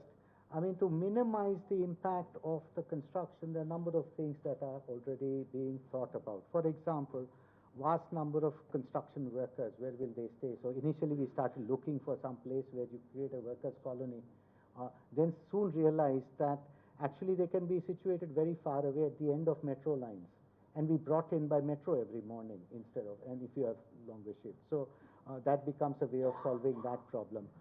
Sound barriers for sound, that is easy to do. Construction debris, how do you deal with it? How do you reuse the debris in the construction? That is being talked about, and that is being built into this idea. Also, one great way to reduce disruption is to build it fast, very fast, so that you don't have to suffer it for very long periods of time. And while it's ambitious, and I don't know how it will unfold, but I think one dimension of the ambition is, well, just if you have to take it, let's take it like an injection, not a slow. So that's for that. Net zero. I don't know sometimes what exactly is meant by net zero. You can't produce the electricity that's needed for this thing in this place. I mean, that's really, if you have some technology, I'm happy to hear about that. One key thing is when you put such buildings together, you inevitably, when you get such economies of scale and you saw the buildings and how sort of rational and straightforward they are, you get huge decrease in the amount of energy used per square foot. I don't have a quantitative assessment. All of us know from our work that it's bound to happen. Instead of having separate buildings with AC sticking out of windows everywhere. So at some point we'll have those energy numbers, and all the ratings, etc., are standard these days. Everybody asks for them. There is nothing. I mean, sometimes even if we, as many of us know, sometimes those things that you have to do to get those ratings are actually not very energy efficient. They're problematic. But even those will have to be done if we want the ratings. All right, thank you. I'll hand it over to Sujata ma'am. I'll just take 5 minutes and then open the floor to everybody. Just 5 points. One is quantum of open space available to us today. Are we decreasing it? So we need to have that question. May I answer that as we go along? That's just Yes, simpler. please. That's just simpler. Can you add more? I mean, this is one exercise where right now you talked about because the parliament, you're making a new parliament because the number of people are increasing who are using the space. So we need to also look at the open space is being used by more and more number of people. So this could be an exercise also in seeing, can we increase the quantum of open space? Yeah, I believe I said is 75 acres of new public space being added to this place. Wait till you hear the next point, because from DDA we have got this notice which we responded to, that 80 acres of the open space is being converted into a different land use. Ma'am, I don't really understand how that is interpreted. The plot next to Parliament at present is technically and officially a garden plot. There's nothing garden about it. You walk around it. Green cover, so you can't. No, 1 second. There is presently, there is all sorts of infrastructure there. There is no green cover. First of all, there are two things that public space does. One is it has to have public access. Yeah, that's one. Okay, and that's I believe a very important aspect of any public space. If you have green cover, you want to add green cover, you're creating green cover where the MEA building is going to push in, for example. So perhaps when the new planting is done, you get that much green cover. Map it. So these are the concerns we have. So these are the 5 concerns. Yes, but I think I want to understand also how this is thought of. Presently, inaccessible land that has nothing garden-like in it, on file is a garden, is being converted to government plot. Present inaccessible President's estate is being converted into public space. Does that count for anything, or does it not count for anything? No, it does. Are we going to discard that and say what I have to take, what I have to get, what I'm getting I will not talk about? So I'm just trying to understand the mind better there are also. 2 points. That's fine. One is accessibility to the people to use it. Second is the green cover. So we're concerned about the both. So okay, so that's point number 1. And when you're talking about making that underground thing for the metro. It's not metro, people mover, but okay. Okay, no, so Shuttle, underground it's a shuttle. shuttle. It's So different from a metro. Metro is like. yeah, so if you are connecting Heavy so that shuttle is going to connect the 2 metro lines. When you do the digging, even if you say, okay, I'm not disrupting the upper space, but you know that almost 25 to 30% of the area around would be disrupted. So is it possible to take that more towards inside your those fenced spaces? That's Perhaps. number 2. Perhaps I didn't. I'll just go over it. Yeah. Perhaps I didn't communicate that clearly. It's inside government compound. I said that. Okay. I said it. It's not outside. Okay. So, that So, was but there is a portion of it that will have to go outside, because if you want to complete the loop, it has to go outside. Yeah. It's grazing the buildings because you want to get off. yeah. So it's underneath the driveway of the building. Yeah. So it's intended to be that. Okay. And of course, the services and all underground services also, we need to see that whether it just doesn't disrupt the green cover. And other point with this is, see, right now it's showing that the 3 blocks, all the 10 blocks exactly the same. And one of our colleagues had mapped the trees which are being cut, which was, I think, if I remember right, some 328 numbers. I don't know what was the number. Nikhil, do you remember the number? So, so I'm saying, is it possible, like normally architects would just design a building, and if it's a block which is getting repeated, can we look at architectural form where the free cutting becomes minimum, or minimal? And then as you've done a very detailed study of how a parliament functions, so similarly this whole open space, which is the most democratic open space we have, not only for the city but also for the nation, is can we do a detailed activity study, season-wise, day-wise, festivals, weekends and all that, and see how we can make that efficient, you know, um, and also increase the performance of that space. I completely agree with you. The design would have to be based on such a study. We have started on something like that. Yeah. We share it with you. If there are things that are left out, or if we can collaborate on some of these things, I'll be happy to do that. I'm absolutely no problem with that. So there's nothing, I mean, you are absolutely right. What we want to do is to take the place, how it is used, improve its facilities, and use it better. Okay? And so therefore it has to start with a mapping. Yeah. And the mapping, whatever we've done, I'll share it with you. Happy to share it with you. And then one was that imagery, the look and feel of the place, which is to maintain the integrity of, because we think it's a cultural heritage or cultural landscape, even if it's just. You so mean many the years landscape? old, You mean the trees? The whole feel of the central vista, that whole open space, Yes, ma'am. I believe that I said which that too. Of course, I'll request my senior, Praline is here. She would kind of take up this point and discuss further on it. Yeah, I believe I And, agreed with that point to start with. But sure, I'm happy Yeah. to hear what you have to say. And I'm kind of requesting Praline to just broaden this point further. Well, that's a little sudden, but I'll say something. Well, Dr. Patel, I just have as you were going along, I just made these 4 points. They're one-liners, so maybe some of them have been responded to, but, you made the analogy of any project which comes, maybe a house, and then, you slowly build on it. I think that analogy is a little sort of misplaced, because a house is different from a project like this, which is a public project. So we can't just, we shouldn't have treated it like that. And maybe what I'm saying is implicit in what Anurag had mentioned, that the more the government hides, it becomes a problem. So I wish there had been a different approach to it. May I respond to that straight away? So no, if I can just Sure. 4-liners, then, because they're all connected.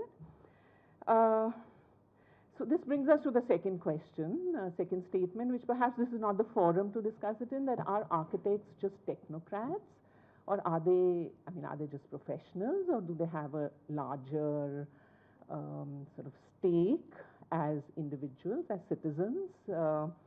Which brings us to the third point, which is, you'd said that cities all over the world, they don't do assessment studies, but then you grapple with problems, and then you find solutions to problems. I think that is why we are in the mess that we are, because we don't do assessments before, because one would just question maybe even the genesis of this project, that without having done the studies, that what is the carrying capacity of this land, of this space? Because from 25,000 to 70,000 more people coming in, they're not going to fly in. I mean, you can say the metro is there, but the metro also has a capacity. I mean, just like these workers whom you're going to house them outside, how are they? You said they'll use the metro, but the metro is also, has a study been done? Maybe it's not overburdened, maybe it can take them, but we would have liked to see those studies so that the project gets justified, that when you are increasing it from 25,000 to 70,000 the capacity, can the traffic take it? What are the environmental issues? What is, I mean, the whole works. And the last point about this craftsmanship, aspect, because you showed a slide where the blue, which is those channels, you showed some slides which are maybe from, I don't know, maybe Singapore or whatever. That's the imagery that you would want.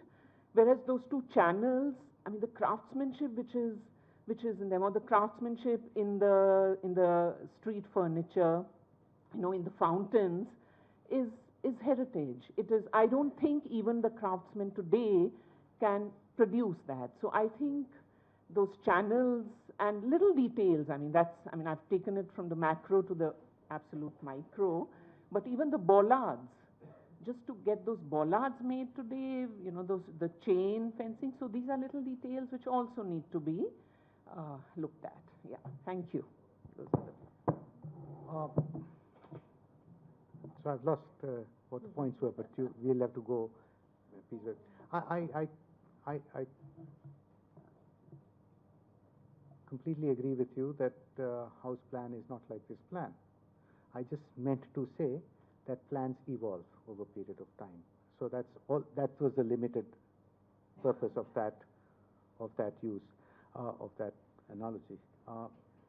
I couldn't agree with you better that more that we could perhaps get the communications in public projects much better. I've been involved in public projects all my life. I've been very interested in them and actually working with government to get things done. And I believe that we can improve the way in which projects get talked about and discussed a lot. I have found very often myself to be in between concerned people and duly elected people who are both trying to often agree on 9 out of 10 things, but end up fighting on the one thing that they don't agree on. So that is, I think we can improve those. My feeling is that it has and my understanding from whatever I've done up to now is that the problem is on both sides. It's not on one side. The mistrust is heavy on both sides, and it's not one side.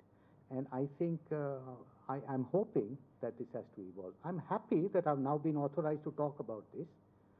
I know that an architect needs to talk about the project, consult people, find out what's going on.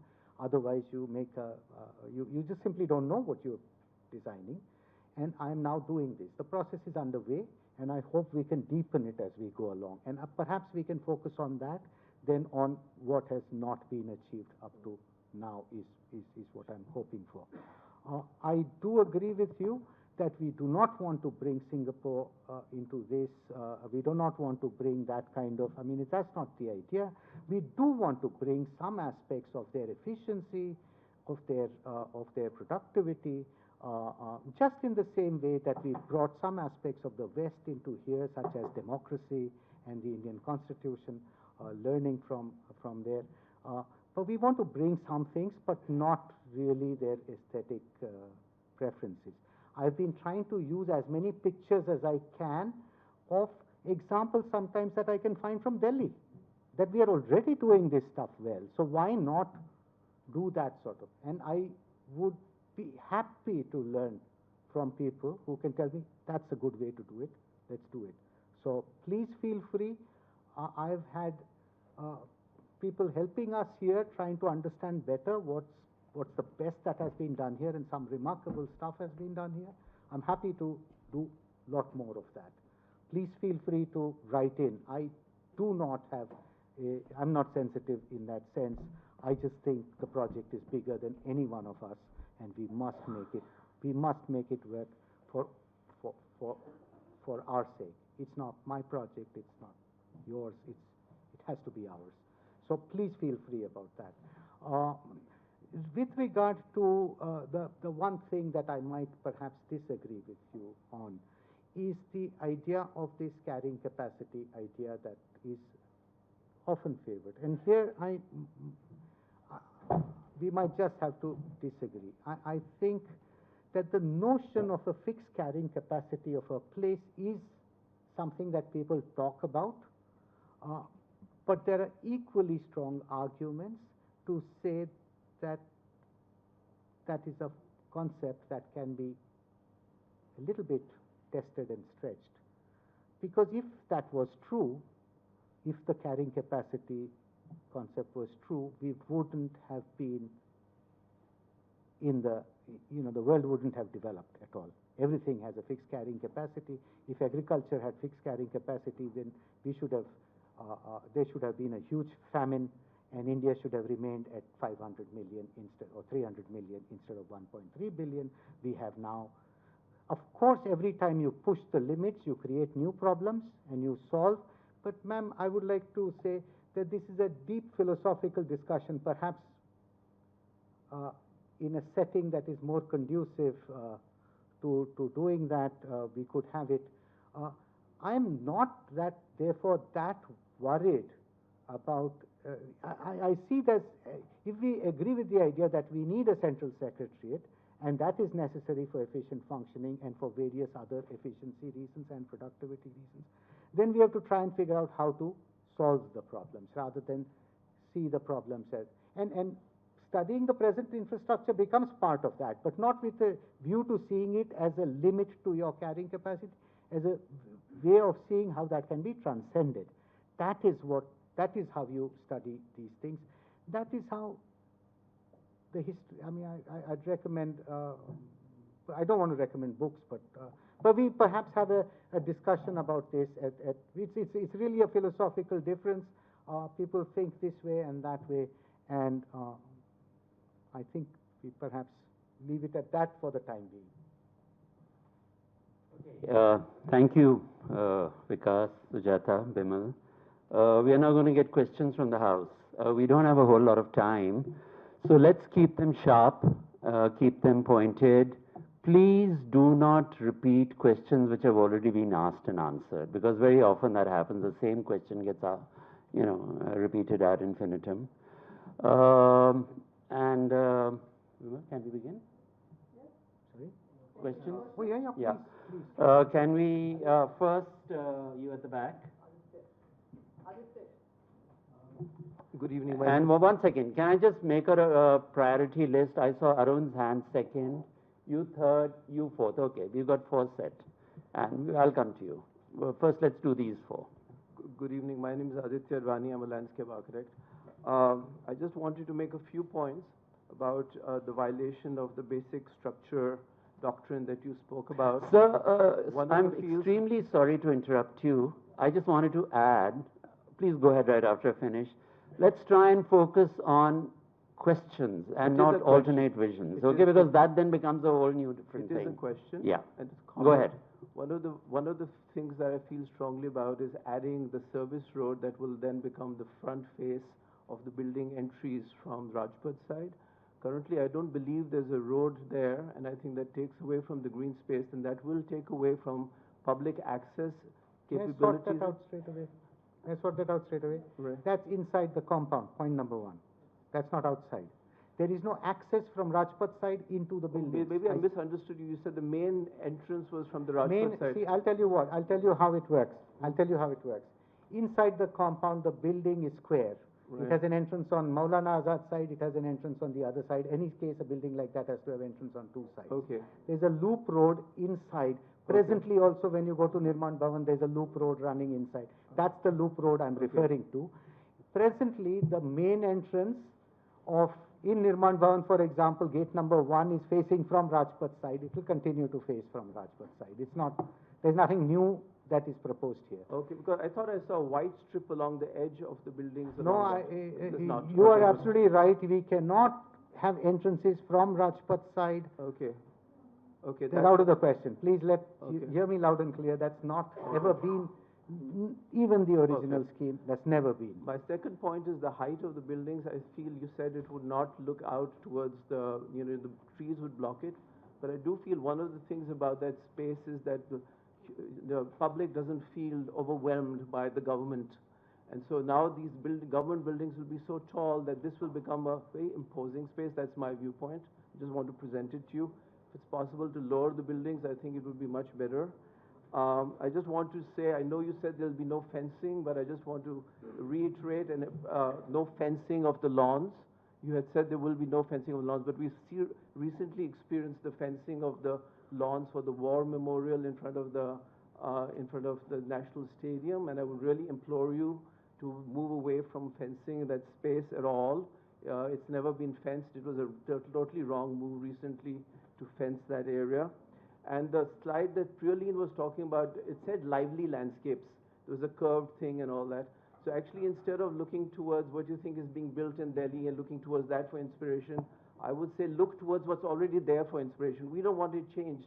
We want it looking amended and sort of improved in the sense, you know, if it's broken, fixed, but it should look exactly the same after it's finished. The Bajri path, the light pole, the bollard with the chain, that's its beauty. That's its excellent beauty. We don't need to add any sort of pizzazz to it at all. That's my feeling. And lastly, I feel about the underpasses across Rajpath. Delhi has had a total disaster making underpasses. They never work.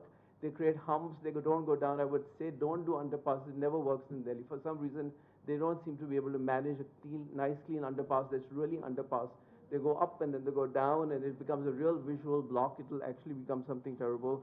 And I would also ask that there should be a strategy for dust management that is put in place, because we have a severe dust problem here.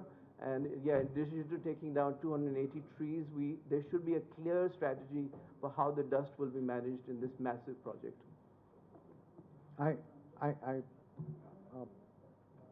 Should I just? Yeah, please, please go ahead. I'll go backwards because the dust is. So yes, definitely everybody talks about this, and understandably in Delhi dust problem, and construction sites become the focus of that. Though there could be, you know, a discussion about where the real dust emanates from, etc. But let's not get into that. Whatever needs to be done here is anyways being contemplated to be put into the contract, so that's not an issue. I completely agree with you. I mean, it's always a surprise to me how things get read. We try to put things in ways that are make presentations that communicate easily. When I said livelier landscape, I mean many of the trees are looking. No, it's the images on that slide. Look at the I images. understand. They're I totally understand. wrong. All those images are 100% wrong on that one slide. You caught the one. Yeah, that's the one slide. We're landscape architects. We saw that, and it looked completely wrong to us. So we will change that, and we will ensure. Yes, there is no intention of making curvilinear paths. I said it many times over, that the structure of the landscape that is there and the elements that are there is precisely what we want to work with. There is nothing else proposed there. I must say, however, that while that is my personal view, and that is, it's not the only view. People talk of change in a lot more easier way than many of us sometimes like. But that's just an observation on. These are, the fun thing about public projects is that we are not the only people. Even as architects, even as experts on this, we are not the only people. And negotiating that is a big part of any public project. Negotiate too hard and you lose the whole game. And negotiate too soft and you lose your game. And so that's really the art of working in this area. Earlier, experts used to be put on a pedestal and used to be thought of as people who knew what's best for everybody.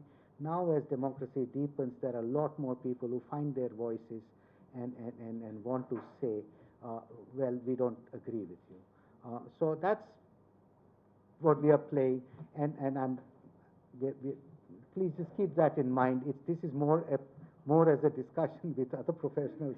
You are all involved in such work, and you know what goes on in this sort of stuff. But yes, we are not. I'm conservative about this approach. I'm personally conservative, very conservative about it.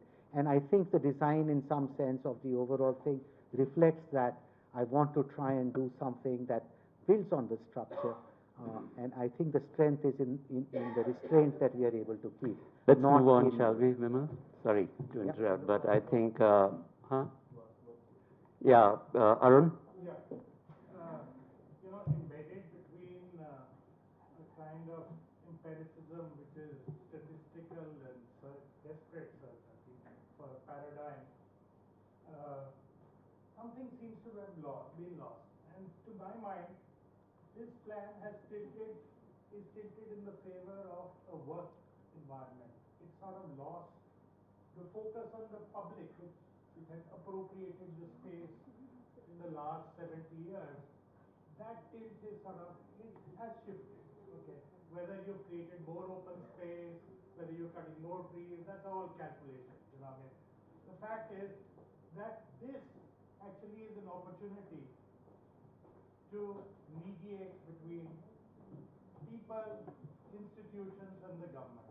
And in fact, the original plan, if you looked at Vijay Chowk area, had other structures which were proposed, and I'm sure you know about them, to mediate that. And perhaps it did it in a very clumsy manner at that time with the National Theatre or whatever it was, or other kind of things they had imagined. So, in that sense, I think there is a certain compromise to democratic ideals one would expect from an exercise like this. The second thing is that while you do this, you've also, you have taken public space. You've added, but you've usurped. The whole idea of Janpat was the people's way. By putting these office buildings, I mean, it's not just simply taking off, an ugly building like the new External Affairs Ministry, which the government defended, vehemently in a court recently, as long as 5 years ago, as the ideal architecture they had created. Or the National Museum, which is maybe insignificant for many, but has a purpose. It has a public purpose. And I may even point out that already the ASI building has been demolished. It was a wonderful structure which could have been appropriated also within the plan. And now that space is gone. Is it fair to have these rubber stamps? Is it fair to think of all ministries being the same? Is it an exercise to think, sort of visit the Churchillian viewpoint that you can mold people? Perhaps it requires difference. Perhaps it requires publicness to be incorporated within the space. You see, my reading of the space is completely different. It's not an axios alone. It is an armature. And this armature was strong. Even as a kid, I could walk across North Block and South Block, catch the bus at Central Secretariat and go to school. I could walk through some of these buildings as late in the 80s, walk through, get some chana in the park, get an ice cream and cross and go across to Maulana Azad. Now, everyone has views on buildings which have been created, but the structure is quite different. And perhaps there is a need to recognize this structure which has been appropriated, maybe not physically built on, but perhaps it can sort of be created. Thanks, Arun. Sorry to cut you off, but I think you made the point. In that sense, I find that perhaps a little more imagination could help. Yeah, I think that point has been made. Vimal? I'm trying to search for the question in that. Yeah. The question is that I think there is a problem in how you have compromised basic ideals of democracy, about usurping urban space, about creating rubber stamps, about, it seems the reading of the plan, of the space. So there's little I can respond to in a particular way of reading a plan, and I understand that there will be different ways of reading any plan. Anything that people do can be read in variety of ways. I'd put forth a reading where we would say, my God, you're taking what was the symbol of the fortress of government and turning it into a public space. Could there be a bigger gesture of what the deepening of the republic means? I mean, if that doesn't count for anything, and if we are to see what is presently fenced inside that, what is being done, then so be it. I cannot argue more. It takes also some doing to find a way of saying that what is presently the most powerful ministries will come down there, the PMO will come down on the ground, and the public will be put up there on the hill. And if that means for nothing, Let me, Vibham, let me just exercise my position and unfairly interject. Uh, I see your point. I see Arun's point. I just wanted to add. I think many of us, and I'll partially on Arun's point. I don't even want an answer. I'll just add it. Miss, we feel Janpath has been shortchanged in this scheme. At that, the same office building, which has the front on Maulana Azad, the same front on Rajpath, the same front on Janpath, I think in the Delhi wala's mind, Janpath is quite a special street, and we feel it's been sort of backburnered here. That's it. Next. Hi, I'm Suruchi, an urban designer. Yes, this project is massive, and it is going to house a lot more people, trigger a lot more development. My question is on that soon we will see a lot of area around it change and transform with time. Is your scheme going to also provide some guidelines for this change to the adjoining areas and maybe go up all? So it's not going to you're going to leave it. that's not our brief at this point, and we are not working on any. Okay, thank you. You next. I'll put you in it. Good evening, sir. I'm Ankur Modi. I'm an architect, urban designer myself. I've got two questions for you. And one of the questions is actually more on a follow-on on what Mr. Arun said. But, the idea about what we understand is that the secretariat, the central secretariat blocks, what you have proposed, are to be under highly secured zone.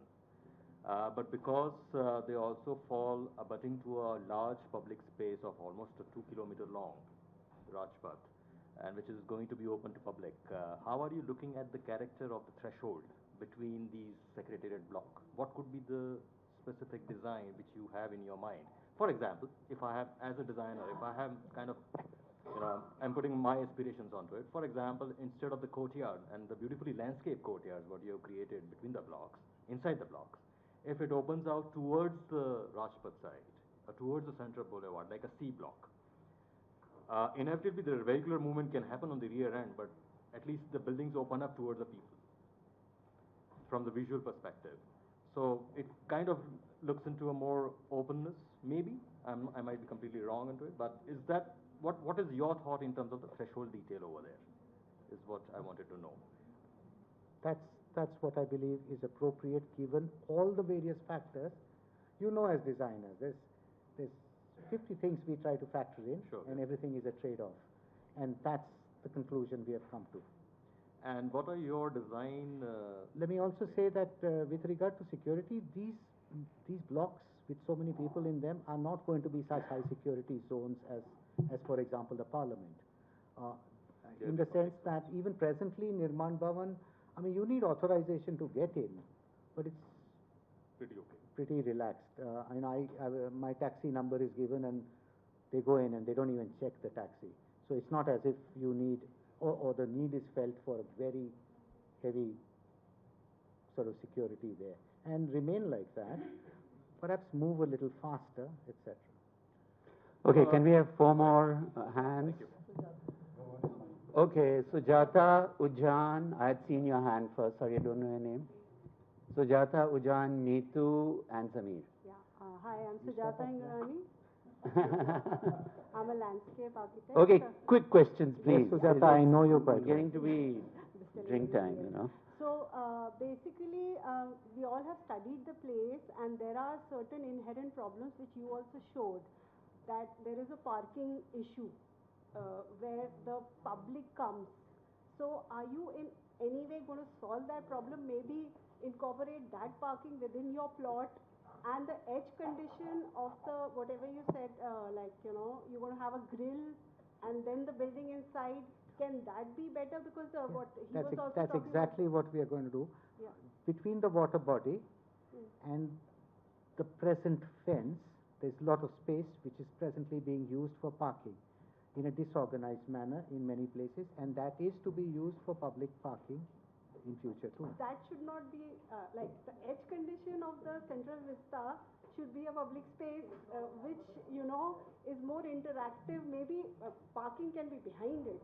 Like, you can have some use, which is kind Yes, of interacting. yes, you're instead right. of a It's not, grill it's or not, a- it's yeah. not the water body say parking chalu ho jata hai. That's not the Yeah, idea. so that is I'm something saying we should generally look speaking, into. in that area is parking. But as I've said to Sujata earlier, the other Sujata, Yeah. that Another thing, when this has been Yeah. thought out, Yeah. we will share it with you, and we're happy to get your comments. It would help. And so Another little let's leave point it that till I then. had, you showed 3 blocks with the grill. So you are having a 150-meter grid for a TOD block. So the people should be able to move through those those little slivers of space in between the donuts. So is that the like the No, that's a fire tender entry. No, in the from donut. the central vista, Uh-huh. if people want to, is it for us? Yeah, is it for us? Why don't you go back to the... If it's a transit-oriented development project, then the movement of people, No, ma'am, what we are thinking about is these 3 buildings are inside one compound so that they can have a common entry and exit points, and that's not a public access. Even presently, there is none. So then the block size becomes as big As big as it is today. Exactly as big as it But is then, today. like, Today, what it is what it becomes. And it's, there is a trade-off there. Yes, I understand if you were to give from Maulana Azad side road, but how many people pedestrians cross from Maulana Azad into No, what this area? the people who are in this particular block, how they move into the central vista? A lot No, of they people, don't. They are office workers. They are inside the A lot office. of people actually have studied the cut place. through. A So, lot of people go into if there are pedestrian entries Yes. into that is okay. That's not a problem. I'm I'm talking talking about pedestrian. vehicular entries. There's no not vehicular. vehicular. There's no vehicular. Pedestrian. Yeah, no, that is acceptable. That is not a problem. Yeah, but that's not. Thank you for that, because not thought of that earlier. But that's something that if the office goers want to go on to central. Vista- Enough, please, sorry. We have to carry on, otherwise you'll grab it all. Jan. It's on, red light. Can you hear me? Yeah. Okay. Vimal, this is a little non-design question here. I guess I'm suffering from Amravati syndrome. Really, seriously, what I'm saying, I'm sure you've sorted it out. It's a large project. You have a time frame which is yourself saying very tight, and certain things are not in our hand, no matter what you do. I'm just wondering if something really happens, it doesn't finish in 24, and the inevitable happens, and we don't want to get stuck with 3 buildings with reinforcement sticking out and, debris lying around. So I think there could be something in the design, in phasing and all that. You must be thinking that, if something happens, what do you do? If you have any good ideas, I'll be very. Call me later. No, really, I really want to answer. I mean, what do you think? You're so confident it will be done. No, I'm not confident it'll be done. No, There you are. it is. You said you No, are. no, I'm not. I mean, I believe that if a lot of people work the way they are working right now, then we can get it done. It would be a tremendous achievement to But how say much, sorry, how much do you think will get done? All of it or part of it? all of it is the idea. All of it can be done. All of it can be done. If people in the world build fast, we don't, But my first we building, don't have a history about that. my first building was 7 lakh square feet in 7 years. Not first building, one of the early. Not much has, I'm not talking about you, but generally not much has changed. Well, that's precisely. No, but I'm sure there's a phasing. There is sort a of meta hierarchical objective plan to of this the project to say, listen, enough is enough. We better learn how to get this thing done fast.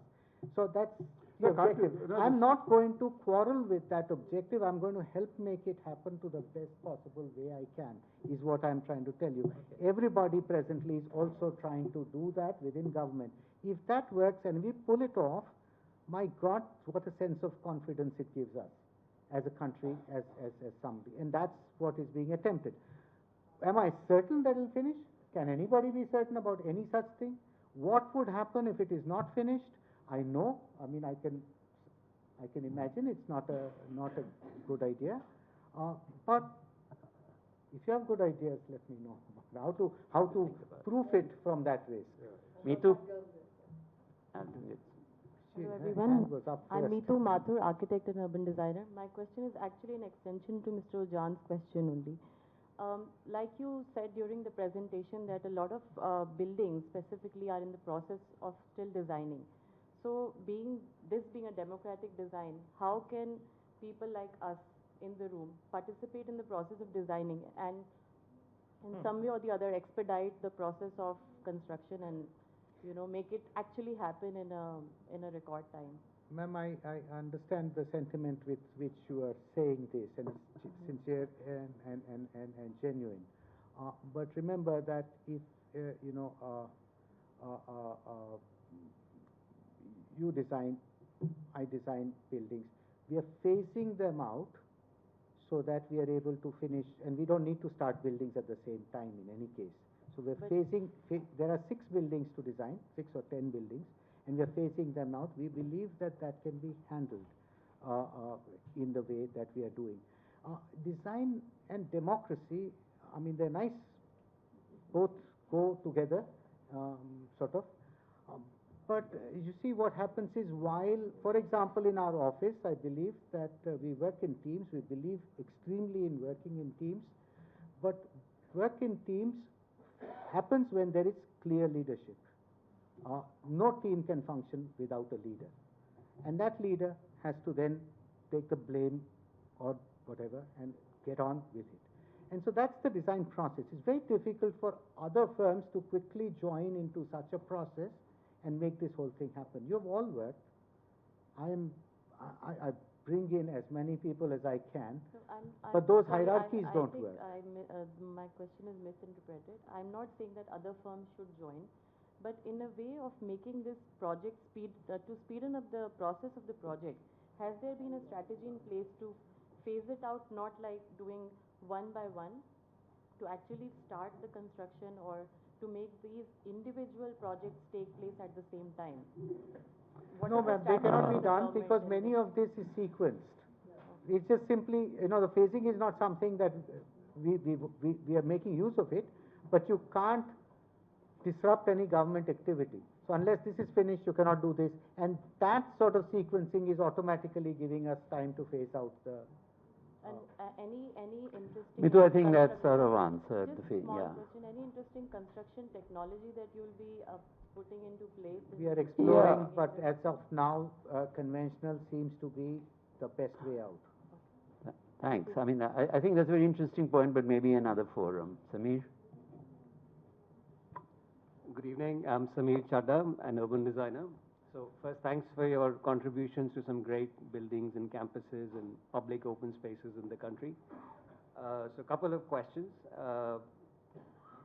related. So the one responsibility and onus a designer or any expert has is to share his expertise, right, with people around, including the client, right?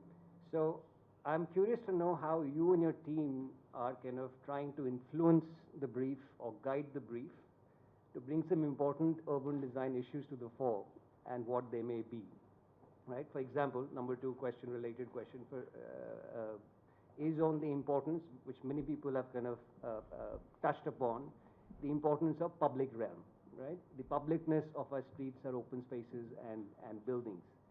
Today, it is rare to see a democratic country which has a focus of a single use in the center of a city in a country of government use, right?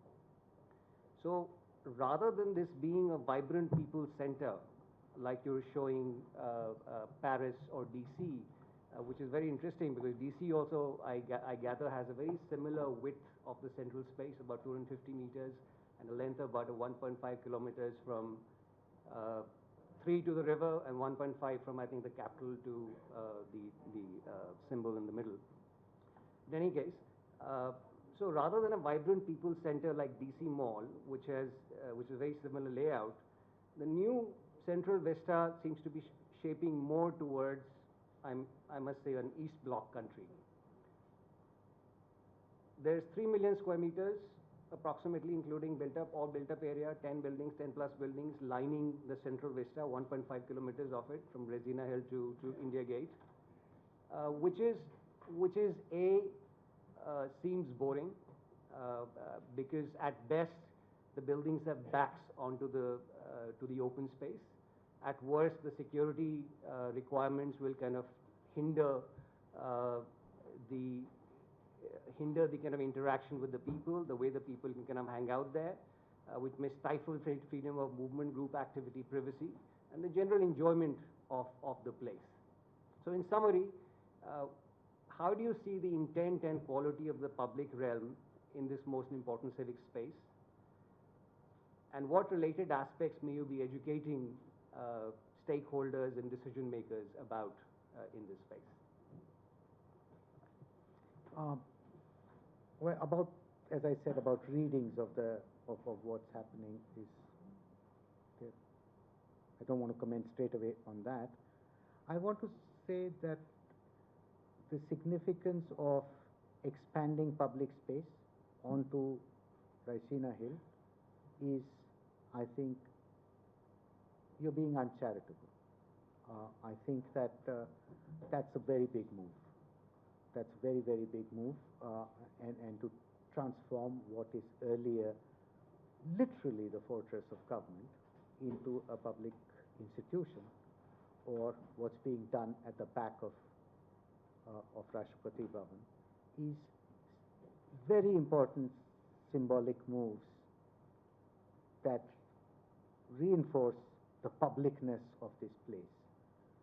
This place is presently there's no structure that is, in the sense of access, in any real terms, nothing is changing in the central space. It's appropriated by people, it's used by people, extensively used by people, and we want it to continue. If the question is whether this could have been like Champs-Élysées, on both sides have a mall or something, or have some other facilities, well, many things are possible, but that's not.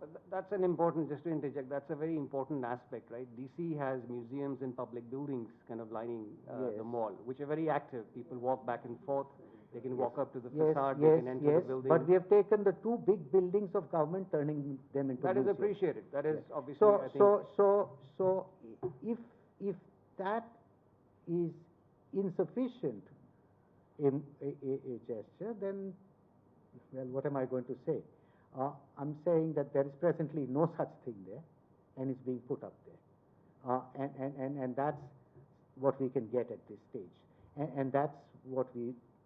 But that is what the larger Lutyens area suffers as well at the moment. Well, on it is one of the, just to finish one point, it is one of the lowest density, lowest public use, lowest street activity areas in, for the center, democratic center of our country. And the CV is part of the center of that larger Lutyens area. So what is happening is that the absolute center of the center, which is the Grand Avenue, and the two buildings in the center, is becoming public. That's, or is public. Dil mange more? Yes, maybe more. But the public road is Janpath. That's where the National Museum is. Yes, that is how it was conceived, but it has never emerged in the way. I understand what Anurag is talking about. It's never emerged as the walking artery, as the shopping artery of this place. It never emerged. In fact, what was the King's Way has become more and more the people's way, and now, if I may say, going up from India Gate up to this is the Janpath. It's no longer the Rajpath. No, but this museum. So in that sense, take that as the big move, so to say. So two concrete suggestions. Okay. Two concrete suggestions to sum it up. One, yes, there could be more mixed use in terms of having other uses along, more people-friendly uses along the central vista, number one. Number two, the ministries themselves could have, like, how should government change in a democracy? I mean, there should be a friendly department or a public space which is open in every block to to see what our ministries are doing, what transparency is there, what, initiatives are being put I up. think you mentioned exhibition halls on the ground floor of each building. Perhaps it's not apparent in the plan. The building of our republic is not to end with our generation and with us and with this one project. Many of these things that you're talking about are things that the structure should allow to do. And I believe it does. Suppose you wanted to create this exhibition hall as an open space in some future date when security was little less of a concern, or you found some way of making it accessible. You should be able to do that. Let's not believe that once it's done, the die is cast and that's what it's going to be. These things evolve over a period of time. Real cities, that's how they have evolved. They were not, the publicness of the public places you see in the West were not always like that. No. Not just one, it'll be 4 or none. Do we have time for 4 more people? No. Or are you done? We do one more. No, I'm sorry about this because I have an engagement. I thought this was to start at 5:30. Yeah. I had an engagement at 8 o'clock. It's already 8:45. I can't keep my people waiting for much longer. So I'd love to do this. I hope we do it a second time. Can we do one? We can do one. Okay, Rohit, you're in, and that's it. Lots of lobbying on your behalf. You got your turn yesterday. You got your turn yesterday. This is the first time I'm seeing your presentation, Vimal. But congrats on presenting and on your people's skill. But I just have 2 things for you. One is that you've been highlighting this, the North and South Block as this, as something which you're giving back to the city, and as this, and it's essentially an adaptive reuse project. So 2 questions regarding that. Why can't the rest of the space be also use similar concepts of adaptive reuse, and you conserve precious building materials, you save us from a lot of dust and pollution as this project goes on? That's one thing. And the second thing is you try and show these buildings, and we know the museum culture of our society. We know the level we are at with respect to historicity, archiving, museums. And you are directly showing us what is the best in the world, Louvre. And so if you have the capacity, I don't know who's doing the curation, who's renovating those buildings into museums, but if you have that capacity to remodel those buildings to the level of Louvre, why don't we have that capacity for the other buildings too? Because museums at that global level are extremely sophisticated pieces of work in terms of all sorts of infrastructure that goes into it.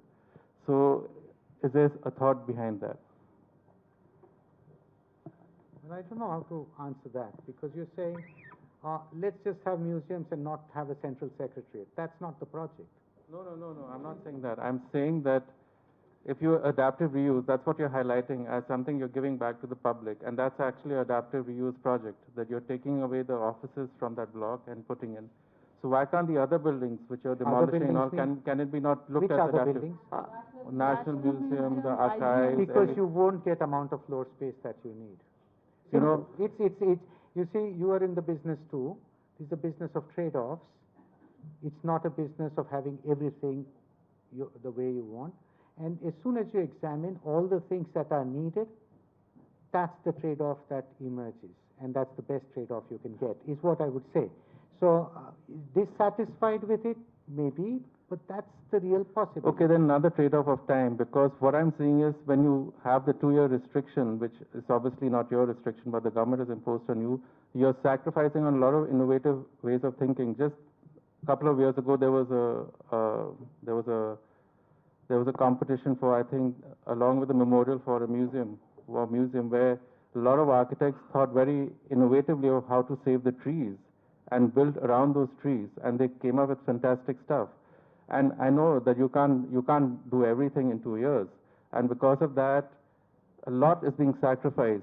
So is there a way, going back to then Ojan's question, is to phase things out, that okay, there may be a block where you do, the trees are, they go, but 5 years down the line, hopefully with the government, whether it's the same government or a different government, they proceed, but with a different tactic for the next block. where you save the trees. Because we are compromising a lot of issues here in that way, because of time. There's no question there. It's a suggestion. It's a suggestion. Suggestion. There's no question there for me to respond to. Yes. Okay, let me just, I think, close this because I think everyone is, at least Bimal has to get away, and our sort of time is up at 8:30. I'm sorry for... No, that's all right. That's all right. I just want to thank everyone for coming. Thank you for speaking, Bimal, and to ISOLA and IUDI people for organizing this. Just one quick thing. A project of this significance, of this size, and in this location is inevitably going to invite vast amount of public and institutional scrutiny. I mean, you know that's part of the game, and you've dealt with it before. At the same time, and not also, these are public lands and public taxpayer money which is being used. Right, government is using it, and we have in our sort of wisdom appointed government as the person who will decide how we use our land and our funds, so we can't really say that we are all going to be a detailed part of the process. But anyway, I think we need to do more of this. I think, and that in the end, it's the prerogative of the client and the designer how much our suggestions are taken on board, and whether they find them valid. They may have a whole different thought process which we are not privy to. But what I would say is that I think we should do this, if possible, on a more regular basis, and not just for this particular public project, for other public projects. So much happens in Delhi, and you wake up one morning and find, oh my God, this happened, And so I find that very valuable, and I hope we can sustain this process. Thank you all. Before everyone leaves, I just want to say that, just taking the thing from what Anurag said, this is a continuous process, and we'll welcome, because we want to carry on working with Bimal on this project. So whatever your feedback, comments, this thing doesn't finishes with this meeting, so we should continue, and we would really like to get your feedbacks on the points, whatever we haven't taken this time from other people. So it'll be nice to get your points, and we will continue working. Amravati, Saria project, Ujan Saria. Thank you all very much. So Thank you very much.